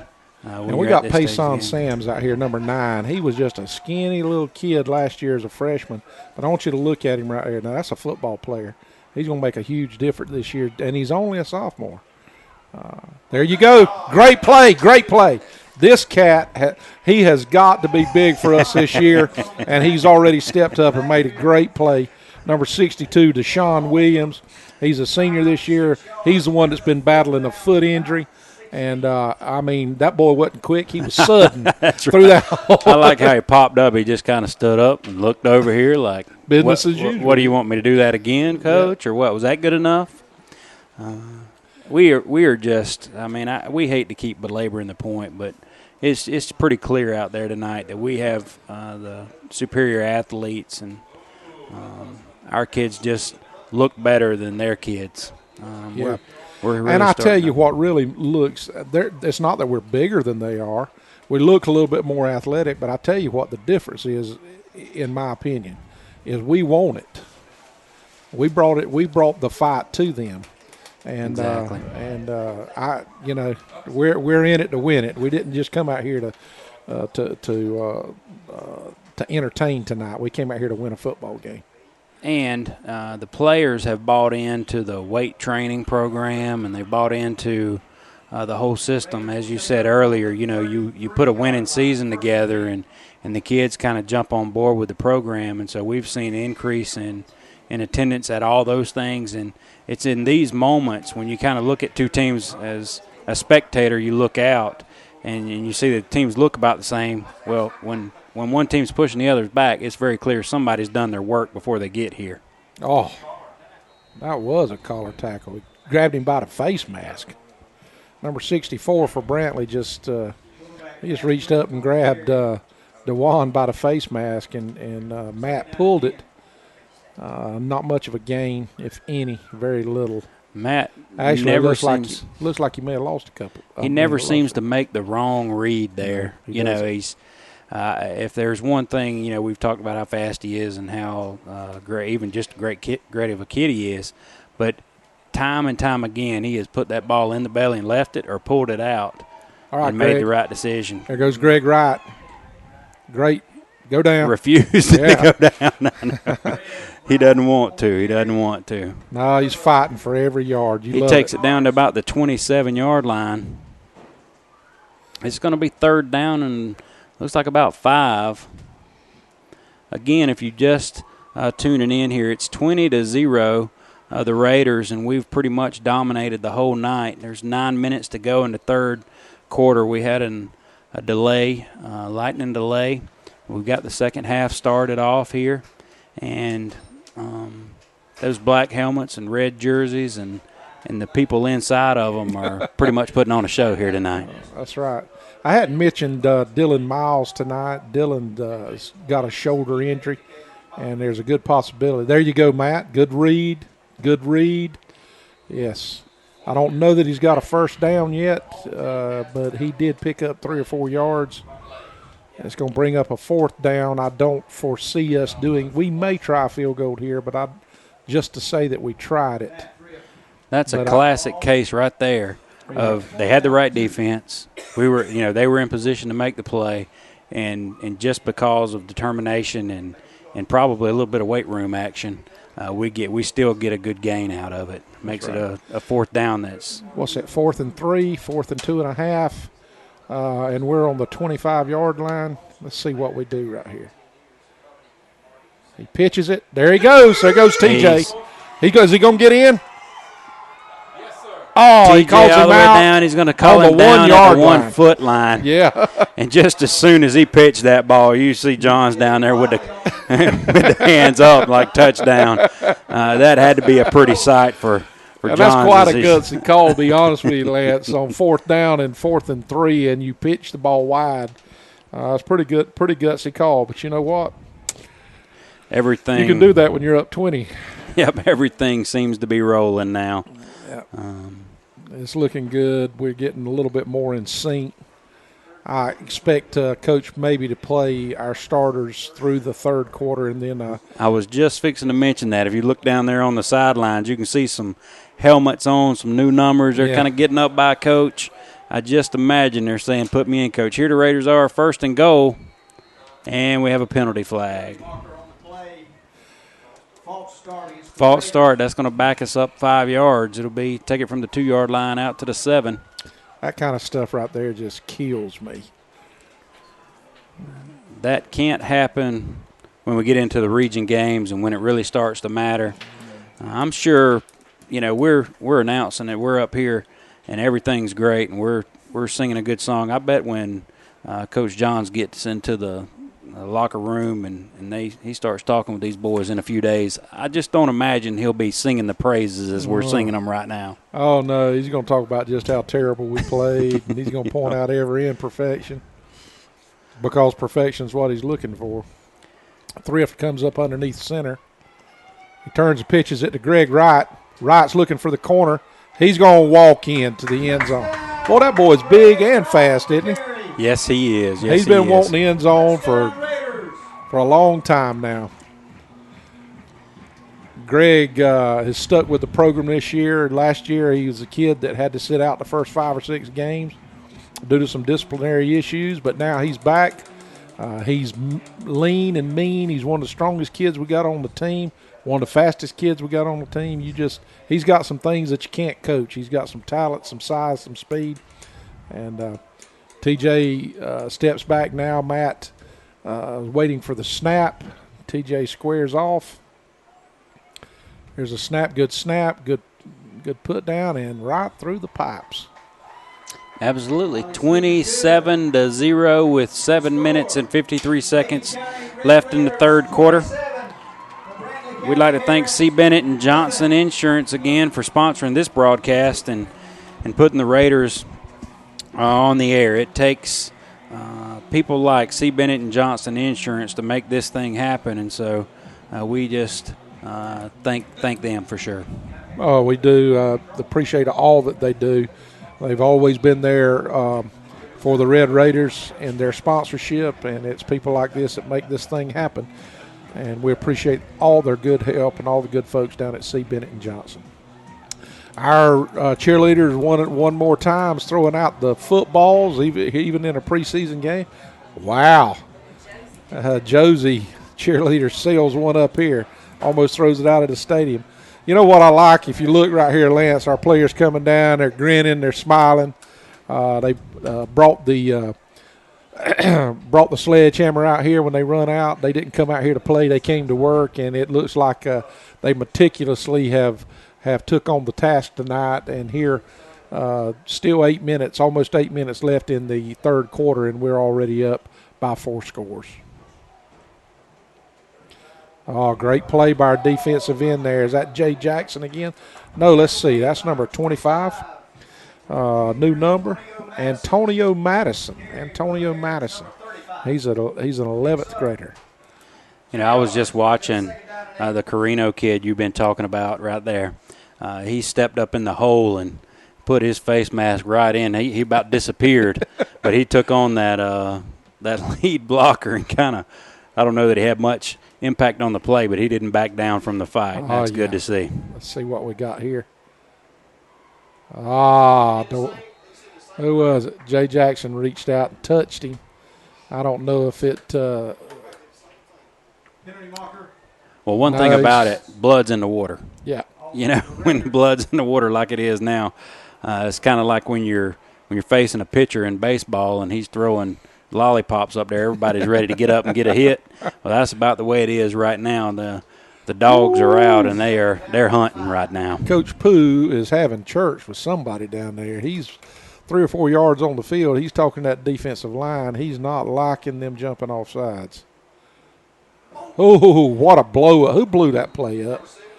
That Number is Anthony 17. Florence. Yeah, the nose tackle. Yep. Weighs a Florence $150, and he's in the backfield. Don't you love it?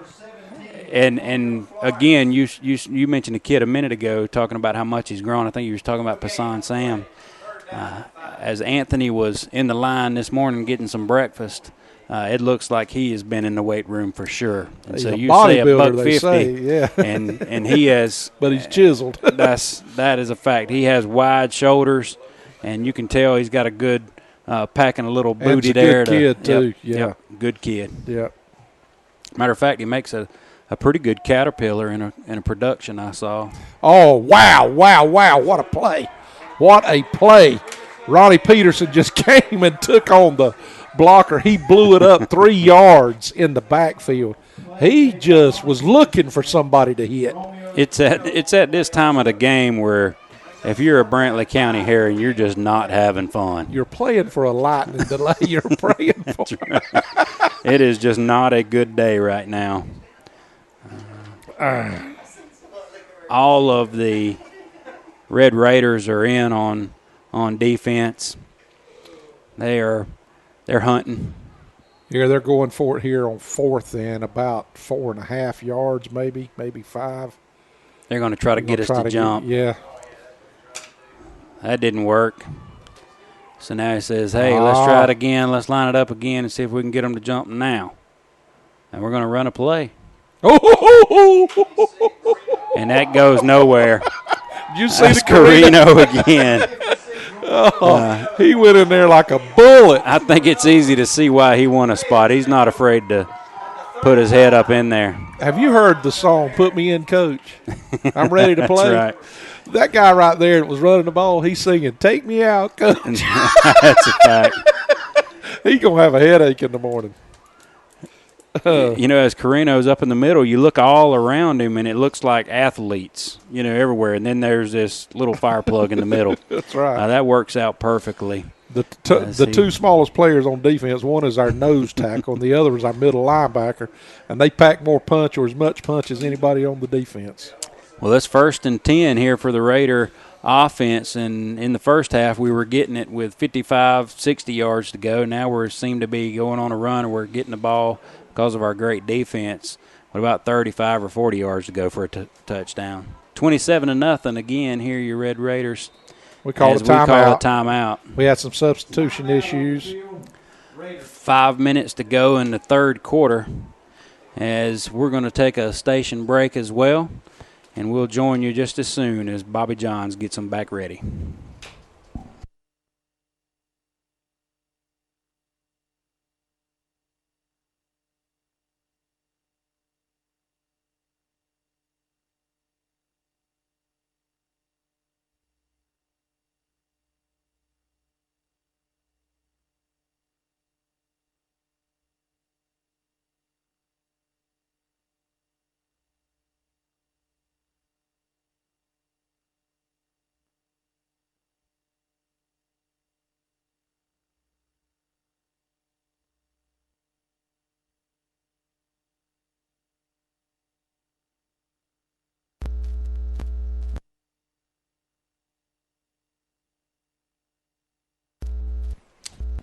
Okay, welcome back, everybody. Our offense is already got Ronnie Peterson. He's trying to pump everybody up. So our offense is waiting for Brantley County to come out and line up for the defense. It looks like they've got some new white shirts in. Brantley does.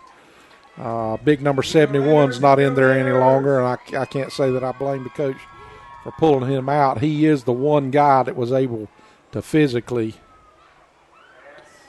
Wow. That pass is complete, beautiful pass, right on the money. We do have a flag down, and Thrift doesn't look like he's happy to see it.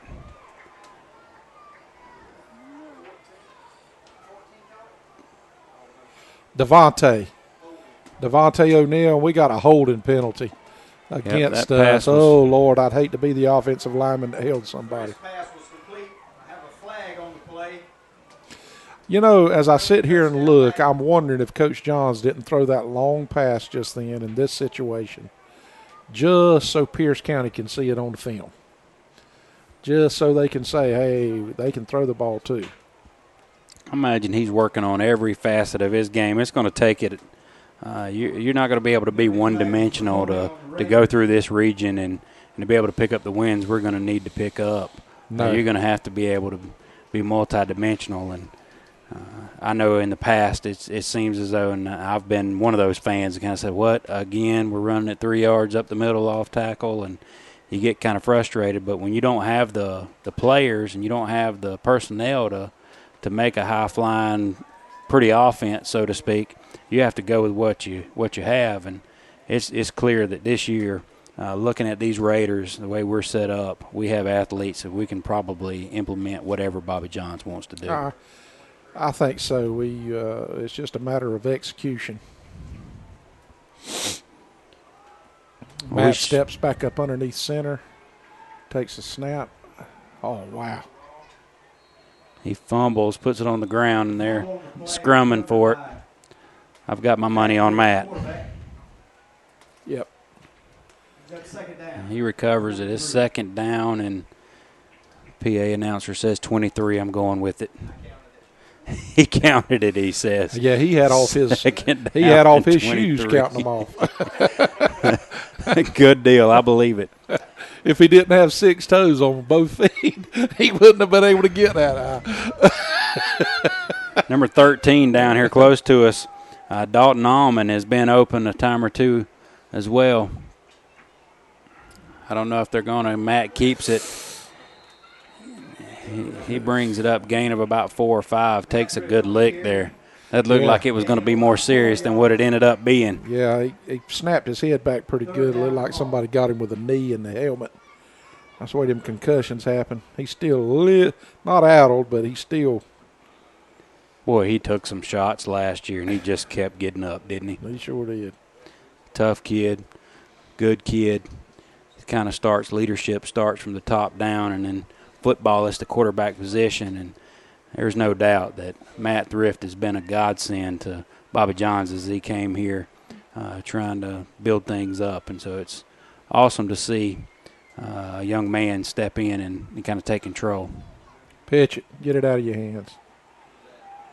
Drell Green with some nice moves just to get yardage out of that one. There were guys in the backfield. Well, I'm glad that Matt's just getting it out of his hands at this point. It's 4th down. We're going to punt it, try to pin them deep. What are we going to do? We may try to throw it here. We're seeing Trevor Williams in. That's another sophomore. And bring Kyrie out, the big guy out. Looks like we're going to try to do something a little quicker here. Yep. 4th down. Maybe brought somebody in for pass blocking. I wonder if we have a little skullduggery for him here. A who? Yeah. Mm-hmm. Did I used to date her? I don't know.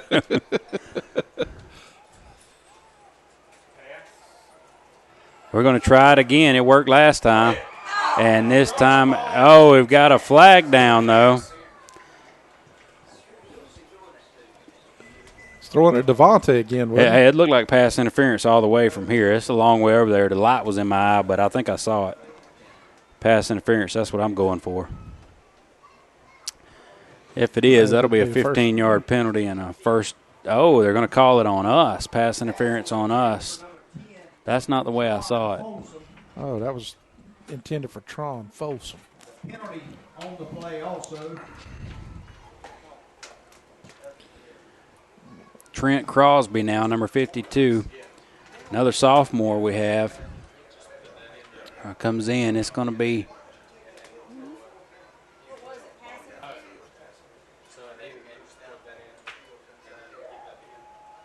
That was 4th down. They're going to accept the penalty there, Rev. Is that make sense to you? No. Still 2 minutes and 40 seconds to go. Are they bringing the offense on? Yes. Okay, they declined the penalty. No, they accepted the penalty and get the ball. Was it post? Okay, was it? Yeah, they got me on that one. Pass interference, offensive pass interference. So on the offensive pass interference call on 4th down, I guess it's Is this where the line of scrimmage was? No. So they assess the 15-yard They penalty assess the 15 and then give them the ball. And then give them the ball. It's a loss of down and penalty.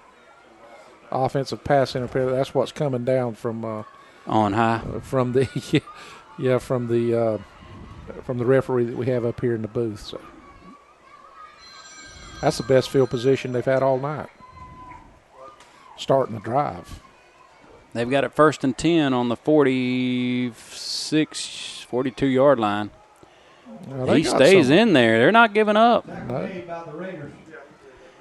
He crosses the 40s down to the 38. That's a good pickup on 1st down for him. It'll be 2nd and 5. 2nd and 5 from the Bacon County 38-yard line. 2 minutes and 17 seconds left in the third quarter. Carino just came out.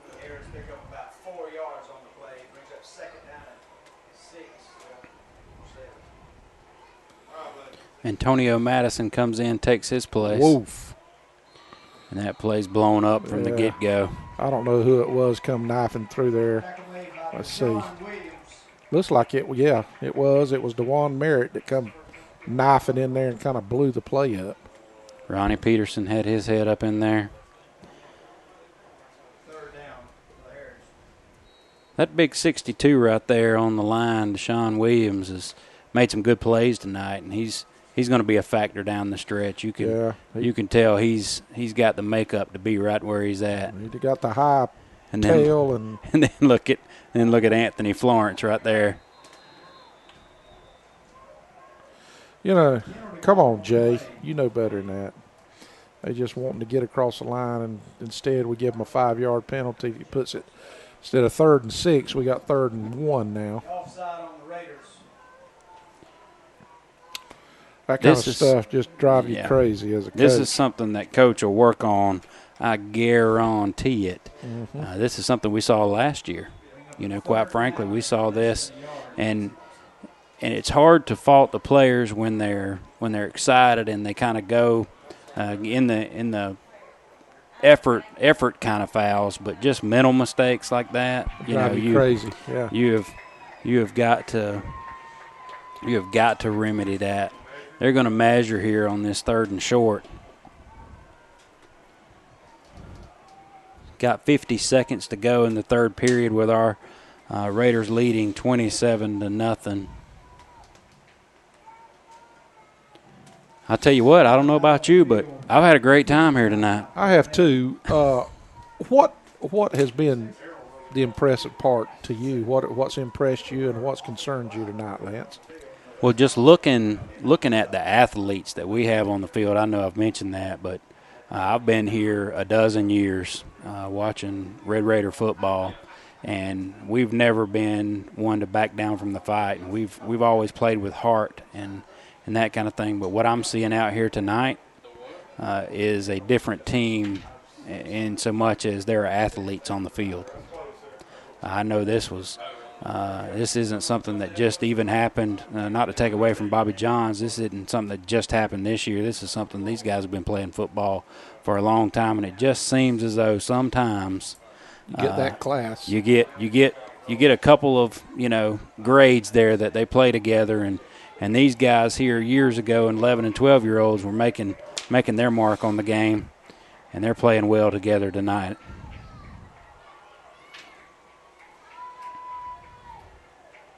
Third and short here. They give it in 35 for him. Keeps it, and he falls forward. He found a hole right through there on the right side, and he takes it up. The ref's going to mark it down at about the 28-yard line. It'll be 1st and 10 again now for the Herons. Now, make no mistake here, Rev. They're wanting to keep him out of the end zone.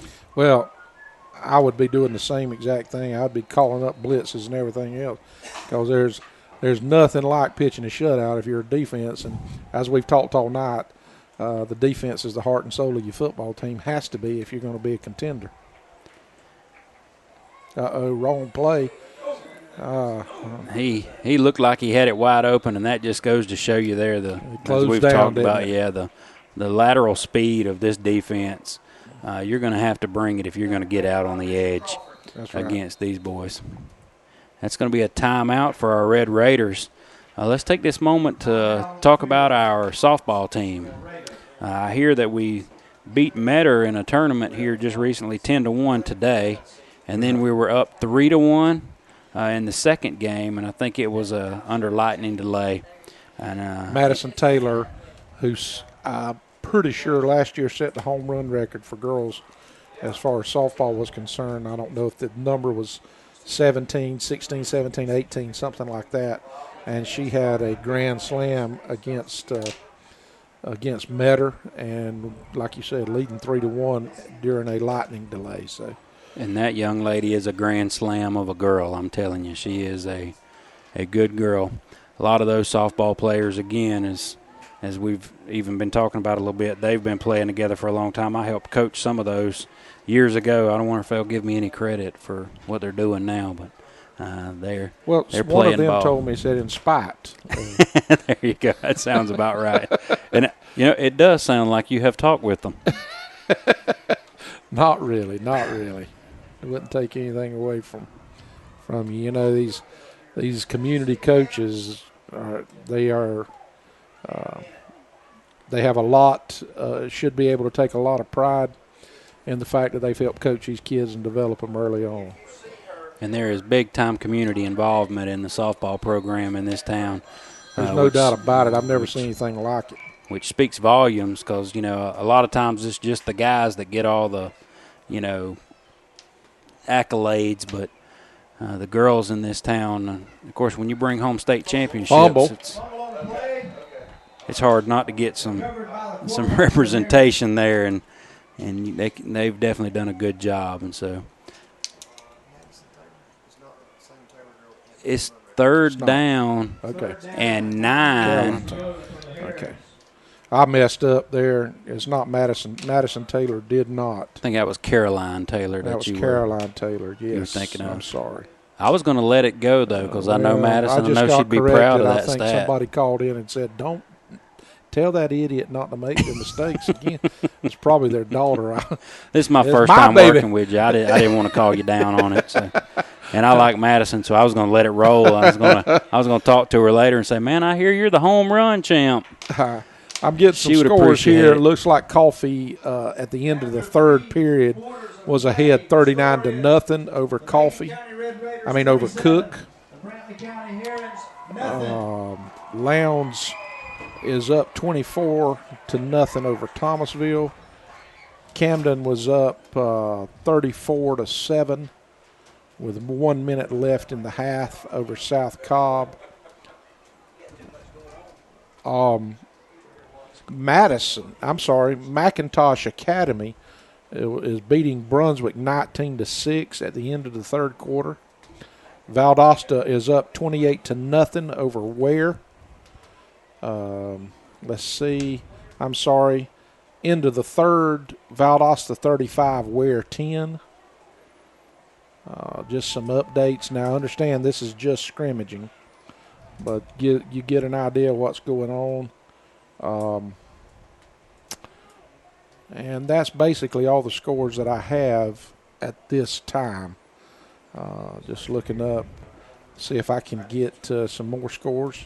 Looks like the head coaches have gotten together there. They just had some communication out there, and maybe they've agreed to let some other people play. Maybe that's what they're going to do here, but that's the end of the third quarter. They're going to start the fourth quarter here. Again, good guys up, 27-0. 12 minutes to go in this preseason contest between the 3A Brantley County Herons and the 2A Mighty Bacon County Red Raiders. I think what they've decided is in the fourth period, which is now, they're going to start putting all the subs in. You can see our Red Raiders down here with their helmets on. They're ready to get in the game. Hey, they've been playing practice dummy for a long time. They're ready to get in there. And if there's any kids that deserve it, it's those kids that run the scout team. Put them in. They may not see a lot this year. They're young. We got some people. 35 for Brantley County. He breaks loose, and he's going to score. Touchdown for the Herons. He's going to score right off the right side. He just kind of popped it right over there and said, looky, looky, it's wide open. And so that breaks up the shutout. It's 27-6 now, Red Raiders. Well, they run basically the same type of offense that we did, and it was just a quick hitter. That's going to give coaches something to work with, try to get our players ready. So not all things especially in these situations here, if they score, it's not always bad. That's right. Plus, and socialism, keeping it all square. It's nice to encourage those kids too. I'm sure they wouldn't have their heads up real high if they went back from here with their tail tucked between their legs. Well, being we're trying to head towards a socialistic country, it wouldn't surprise me in the next 3 or 4 years that they take all the scoreboards down. That's right. Take the We don't scores wanna hurt down. anybody's feelings. Run the clock when you get up by 20. Do all these things. We're all in this together. Sit around and sing Kumbaya. That's it. So that's the line we're taking, right? We were doing that. We are encouraging the Herons right now by letting them. We let them score. Is that our story? Well, I just imagine that's probably where we're not going to be able to. We're going to have to fall short right before we say that. Matter of fact, looking at this meeting that Johns is having out there with them now, I'm thinking that plan probably isn't the way it went down. No, he don't like it. He don't like it, and he shouldn't. He shouldn't. And I think he's got. Coach, and I remember we won one time in high school, and we won big, and all of us were strutting around. And next Monday at practice, you'd have thought we'd have lost 60-0. Our coach nearly killed us. He didn't want us to get the big hit. Yeah, and here, speaking of big heads, number 62 is coming out of the game. I see another big head out there, though. We're still leaving some of our players in, some of the skill positions, our starters, but we are working some new numbers in there. We're going to call timeout. The officials have a timeout. So with 11:52 to go in the fourth quarter, our Raiders are up 27-7, and we're going to pause here, and we will get back to you as soon as they resume play.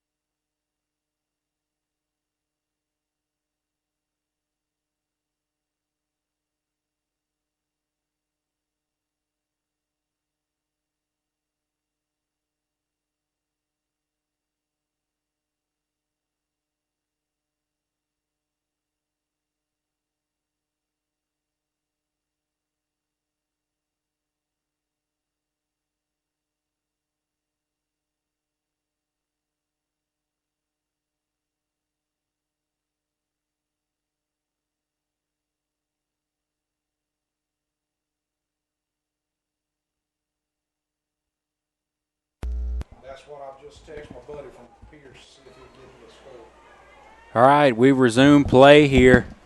Again, the Red Raiders 1st and 10 on the 30-yard line. Matt hands it off to DeJuan again. He just doesn't want to go down. No, he didn't, and all of our offensive linemen are standing up, and DeJuan's on the ground, and that just means somebody didn't get blocked. By number 5, DeJuan Merritt. And he's bringing in Jay Jackson. Looks like Jay is going to guard. Tackles made by number 50. And bringing out Romeo Carino, who also plays some guard. Looked like Romeo got a little bit of a chippy shoulder, just a little bit. He got a stinger a while ago. He may not be 100% right now. And we're going to need him to play some guard. You see him favoring his right shoulder. We fumbled the ball. I think we were probably, guess what, another illegal procedure there against the Red Raiders. Again, it hadn't been pretty. Or I guess let's put it this way. When it's been pretty, it's been pretty. And Yeah. when it's been ugly, it's been ugly. Yep. That said, it'll be second down and probably about 13. They get it marked off. And I would imagine just at this point, both sides are just wanting to get out of here with Without no injury. injuries Yeah. and just kind of they've got probably enough film to kind of see what they're working with. And with 11 minutes to go in this contest, the Raiders are up 27-7 and have pretty much dominated this whole game. I totally agree with you. Second down. Matt takes snap, hands off to the fullback. Ow. They just hold him up, and Punish him. it's sad to say I've been in this situation a lot. The Brantley County position where really all you can do is try to take it out and hit somebody, take some of your frustration out.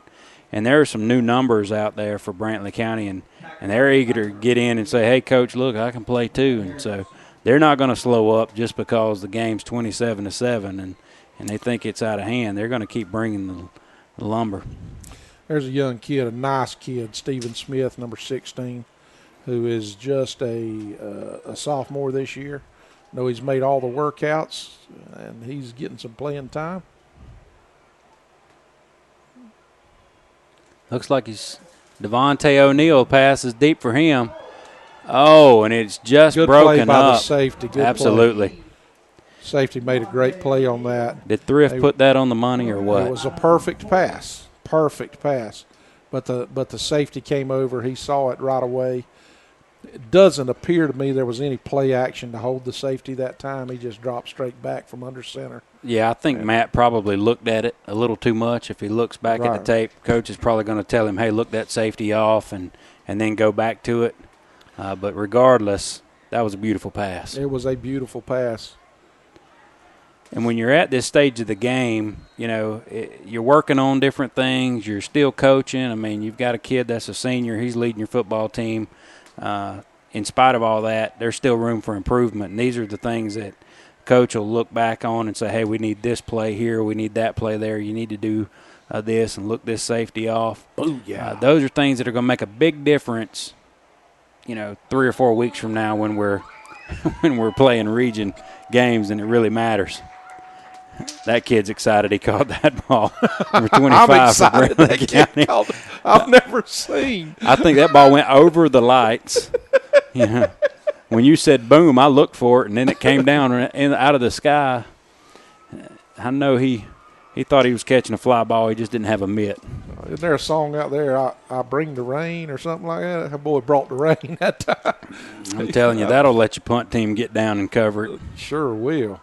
Not only did it have great hang time, it was about a 42-yard punt. That was an awesome punt. I am proud Yes, of me sir. some T.J. Yes, sir. Wiley. Yes, sir. That's gonna this play year, big. the kicking game, especially when you get into region games and we all have the same kind of players, one stiff leg will make a huge difference in a ball game. Brantley County takes it. He hands it off right up the middle.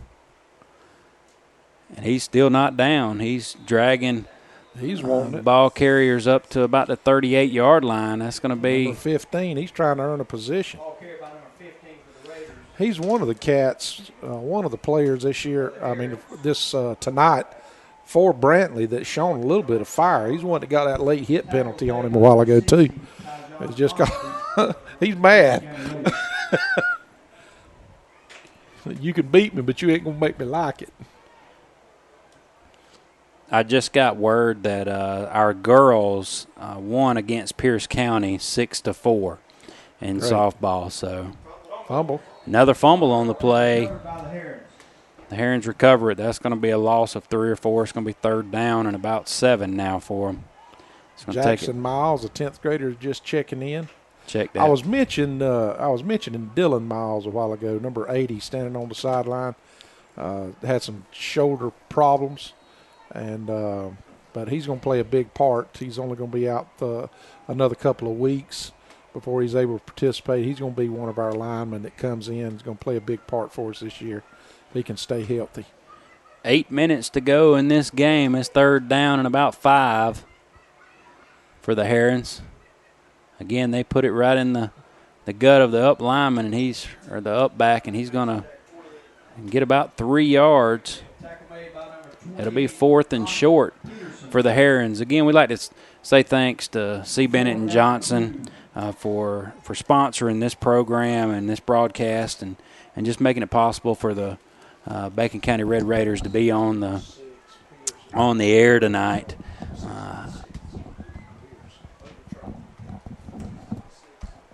Just got an update.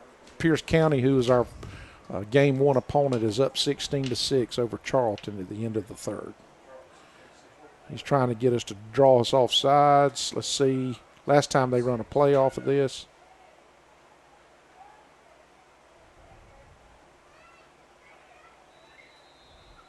It looks like he's going to be short there, Ref. Yes, it does. Yeah, he just went in, and there was nothing the there. He just kind of fell over right on his thing. It's going to be 1st and 10, Red Raiders. Good stop by the defense. Good stop by the defense. I think the outcome of this game right now, according to our crowd, the way our reaction is right now, it appears to be a foregone conclusion, at least to our fans. We just had a big stop on 4th down, and we don't get hardly any emotion out of them. Oh, Jackson Niles, little number 34 right down there. I say little, he's a good-sized kid, but he had his nose up in there on that last play. That's good to see. I like it. And we should be emptying the bench now. We see some of the same players staying out there, but honestly, we're very, very thin in some positions, and our backups are our starters. Yeah. They're just moving from one position to places. Yeah. So got Dalton Almond, who's a hard-working kid. He played a lot last year. He's lined up out here wide, number 13. Looks like Drell Green is going to go up underneath center. He's our second-string quarterback, one of our starting defensive guys, and one of the starters on offense. Let's see what he does as quarterback. Takes a good, hands it off. It looked like he kept it, didn't he? Yeah. He hands it off, and that's Antonio Madison takes it up. That's a junior, and it's his first carry of the season. I hope he carries it a lot this season, Ref. I do too. He takes it down to the 26-yard line. It'll be 1st and 10 for the Red Raiders. Matter of fact, I hope I see. Number 20, Will Newberry. He's in right now. Stephen Smith up wide at receiver at the top. Yep. Matter of fact, I hope Drell Green is quarterbacking a lot as well. We'll know we're in good shape when we have the backup guys in the 4th quarter. Right. What that does also is allows you to build depth and lets those guys get better as well, and you have a more complete football team. I know it used to be where I come from, we'd play these teams and we'd be the homecoming opponent kind of deal. A lot of times it was a lot more fun to play in the second half when you had the ability to play against somebody from Valdosta that, be your caliber of play. Those guys, the starters, would be in trench coats, or petticoats, or whatever kind of coats they'd have on the sidelines by the time the second half rolled around. Good turn. There goes Drell. He's a tough character. Talk about another kid that's just really worked his behind off in the weight room. Drell Green, good kid too. Jared Dean comes in now. It's a sophomore. And so Coach is working them in, sprinkling them around. It's a first down for the Raiders.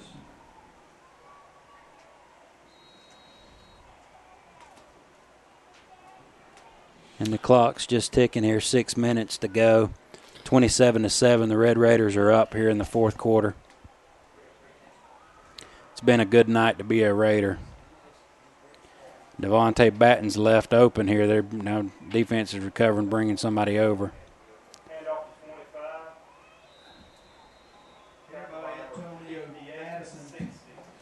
Yeah, we had a guy, kid from Brantley, make a play, come from the backside and make a play. Evidently he was blitzing on the play, a run blitz. I don't think we're going to see very many pass blitzes against us this year. We just don't throw the ball enough for somebody to be blitzing us on a passing situation. Well, overall, summarizing tonight's contest, I'd say, of course, we've handled the ball game well. We've definitely made some mistakes. I'd love to see Drill throw one down here to Dalton Almond to kind of finish it off. Instead, he's going to keep it. He's going to drive, taking on 3 defenders. Taking it down, it'll be third. He's going to be at about the 11 or 12-yard line. It'll be 3rd and 7 for the Red Raiders. Once again, we want to thank C. Bennett and Johnson Insurance Company for all their help, their sponsorship. We appreciate all that they've done for us and do for us. We wouldn't be having this broadcast without them. So let's be sure and thank them. They are the one that's taking care of us as far as this broadcast is concerned. All of our sponsors, our pregame sponsors, Cohen's of Alma and Southeastern Propane, they're hands it off. That's Antonio Madison pulling him into the end zone. He would not be denied. He would not. He said, everybody else has got their chance. I'm fixing to get mine. A good sign of a healthy football team, Rev, is when you've got many people toting the rock, and it's not one-man show. It's a team effort, and clearly that is what Coach is trying to do. He's trying to get it to where if one injury doesn't put you out of the game kind of deal. Right. You don't want to be too reliant on one individual. I know a lot of times they'll rotate people in on the defensive line or offensive line in football, but a real good team, especially running the wing tee and the offensive schemes that we have, it takes multiple running backs. And when you have that and you have the athletes to do it, you can open up the offense, and that's what it seems to be. Well, that's exactly what happened even in the first half.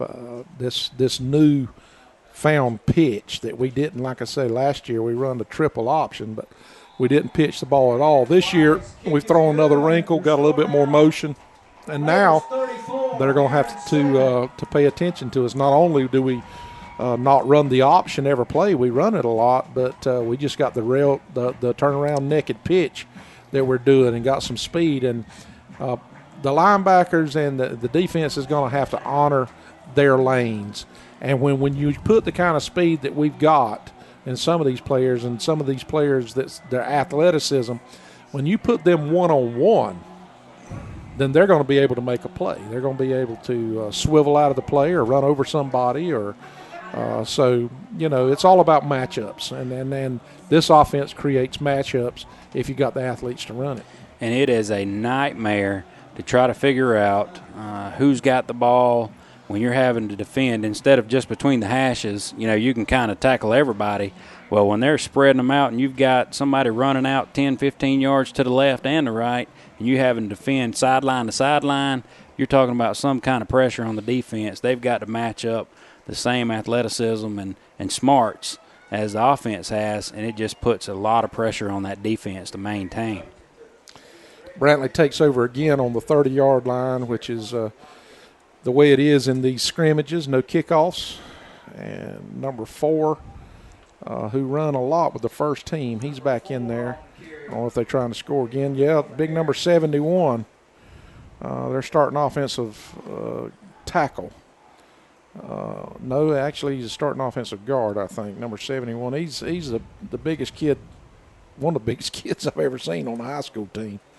And he's somewhat athletic. He's not blazing speed, but you can tell he's a football player. He is a starting tackle. Payson Sams comes in and tells Jacob Carver to hit the sidelines, and Peter Simmons, who was in the ball game, comes off. Now we got a little bit of confusion on defense. They keep it, and they get a 10, 11-yard run as a result of it.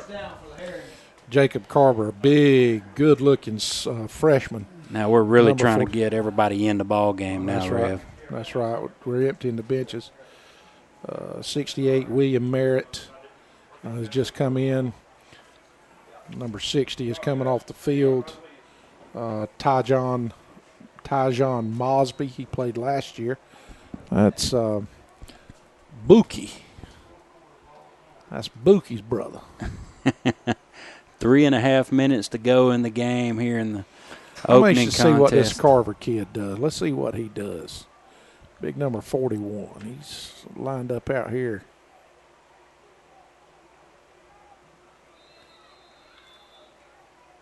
Is that him in on the tackle? Yeah, I was fixing to say. Let me show you what he does. I think he rode that guy for 8 seconds. I think that was a score. We're gonna have to call that one. I rated about a 76. Looked like to me. Number 53, Trevor Williams, checking out, and looks like Ty John's about ready to go back in. Some of these kids are tired. I know their jerseys is all sweated down, and their shirt tails is pulled out. And they came to work tonight, had a good piece of work for the most part. Got some things we got to tighten up on, things that'll cost us a game. It was a good read. Another good run. Yeah, read off of our defensive ends, which their option. That's what it's supposed to do. Number 21's coming in, Demetrius Williams, who is a freshman, good-looking athlete. I think he's the JV quarterback right now. And our starting JV quarterback broke his collarbone. He's going to be out for a few more weeks. But running that scout team, that's when these let's see. 1st and 10 here. Brantley County takes it again up the middle, and they're just content to kind of go with this. There's 2 minutes to go in this contest. Raiders are up 34-7. They've got an injury now on the field, official timeout. I hope it's just a cramp. Yeah, that's what it looks like. I hope it's just a cramp. I hope he's not played all night long to get. Let's see. That's my I don't know if you've heard my whole football legacy story, but that's my story, buddy. Broken collarbone. I don't know if you've seen the little movie Napoleon Dynamite where Uncle Rico says, I could have made it in the NFL or whatever. I could have been a star, throw a football a quarter mile. That's my story. As a young kid, I finally got my chance to be quarterback. Right before the first game, some of the last practices, coach calls my number. I'm running around the right end, fixing to hit my stride, and the littlest guy on the team goes to hit me low, and I knew that was what he was going to do. And so I went to jump over him. That didn't go well. Broken collarbone, out for the year. That went well. It's my life story, buddy. Day late, dollar short. So here I sit with you. I'm sorry. Here I sit with you. Nothing, making millions. That's it. I'm sorry. A story of what could have been. A story of what could have been. You had me at Napoleon Dynamite.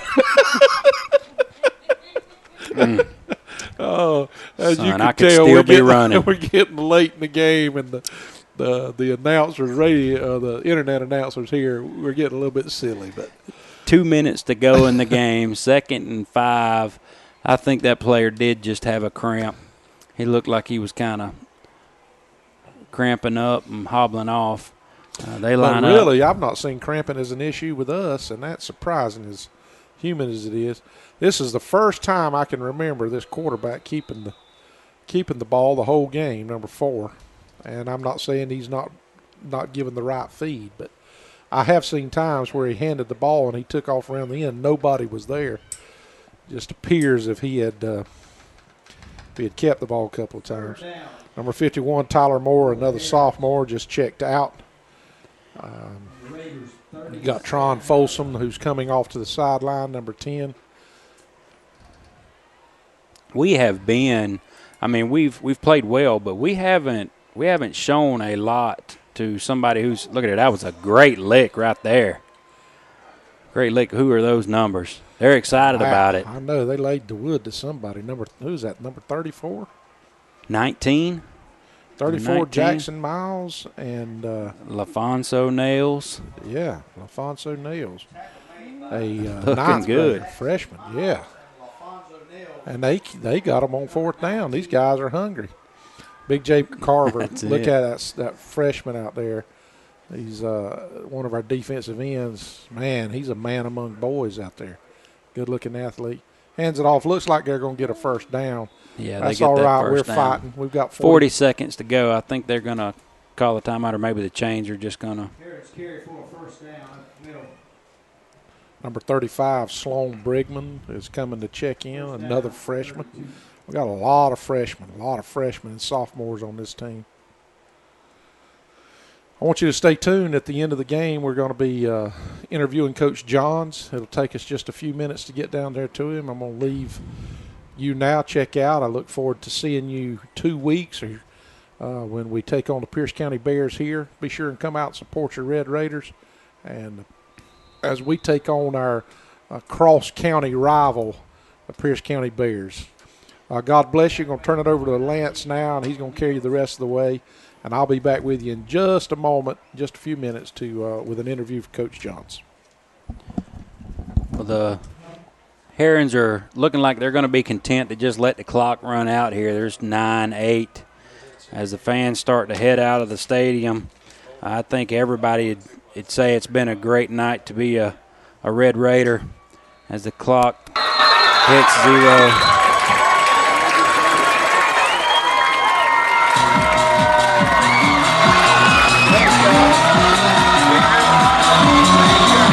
Good job, Raiders. Your final score.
Now this goes to our sideline.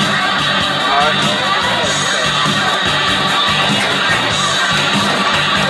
And we got to pack those over. All right. Forward. I'll get this one. What say? I'm not noticing. I'm going to go down there. So take the other turn. I make a good woman steal.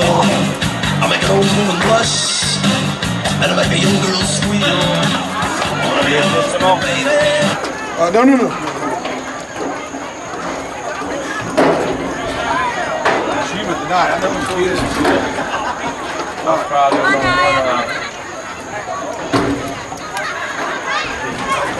All right, now you cut it. In that blue box, black bag.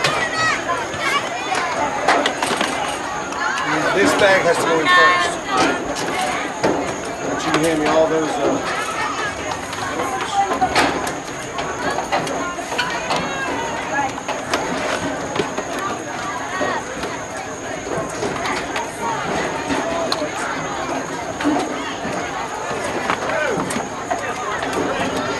This bag.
was a good time to win. I know it was just a scrimmage game tonight, but you know what? It didn't feel like a scrimmage game. We was out here trying to score. We was trying to keep people from scoring. Your overall view tonight, I know there's a lot to work on, a lot of things to look at, but your overall feel tonight. Well, I mean, aside from just some small mistakes, I mean, a couple missed blocking assignments on stunts especially. Not really any turnovers, fumbles-wise, but, you know, jumping off sides. Little things like that we have to correct. You had a standard hit. But I thought offensively, that's cool. it was one of those situations where there were certain things we wanted to do tonight and look at, and we got a chance to do that. We got the ball out on the perimeter, which we didn't do last year. And I'll be honest with you, I had no idea what it was going to look like. We don't get a good look at practice, so I had no idea what it was going to look like, and I thought it looked excellent. I thought Matt did a great job. I thought Darrell came in and did a really good job behind him. Defensively, I thought we really chased the football tonight. Now, I think we're going to see some things on film where we, you know, had some bad angles and made some mistakes along the way, but I really like the way we chased the football. I hate that we gave up a touchdown. And I think they caught us on outside veer, and I think our outside backer got a little bit upfield, and they hit us, and we got blocked at safety. So, I mean, it's just one of those things. I hate that we gave that up because we played good enough to not let them score. Well, it looked like the first series or two we had a little problem on spacing on a pitch with Richard. He was a little bit too close there to Matt one time, and then Matt later on in the game pitched it a little bit behind Greg. But other than that, I thought our pitches looked good. And man, I think last year, if I remember right, we pitched the ball one time all year. That's what I thought I remember from last year. But this year, it's a brand new dimension that teams are going to have to get ready. And I was up there commenting, and I just said, watch now. We pitch the ball, watch them. They're going to have to honor the pitch. And no sooner that we said that, than bam, Dewan goes 7 or 8, 10 yards right up the middle for our first score.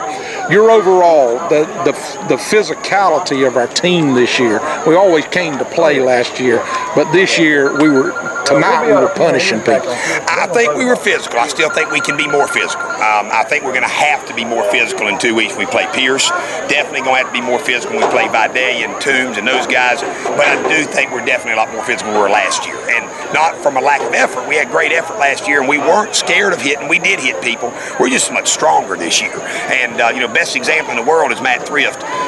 They couldn't tackle him.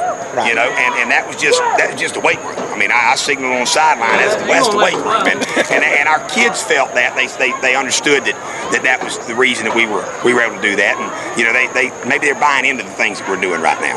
A lot of people don't say much about it, and this will be my last question, maybe your last comment for tonight. But T.J. Wiley and the special teams, hang time punts were outstanding. We kept them in the hole all night long because of the ability to punt the football. Now I know they didn't have any returns or whatever, but no rush. That was the biggest thing. So we'll see how it goes with a rush. But even even with the extra points and stuff, a pleasant surprise tonight.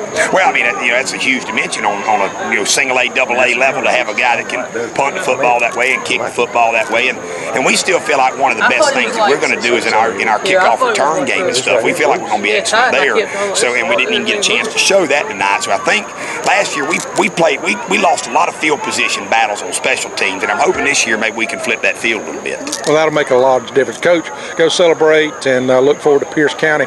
Got a lot of work to do, but we know we're up to the task. Thank you. All right, everybody, we appreciate it one more time. I want you to join us here in a couple of weeks when we play Pierce County. We had a good-looking crowd tonight for just a scrimmage, but next, or 2 weeks from tonight, on the 31st, this place is going to be rocking. Pierce County, they think they're going to go to the Dome this year, so we're going to have a big time here, and I would dare say this may be the largest crowd that Morris Johnson Stadium has ever seen in 2 weeks. Don't miss it. Be a part of it. We look forward to seeing you in 2 weeks here on the internet. God bless you.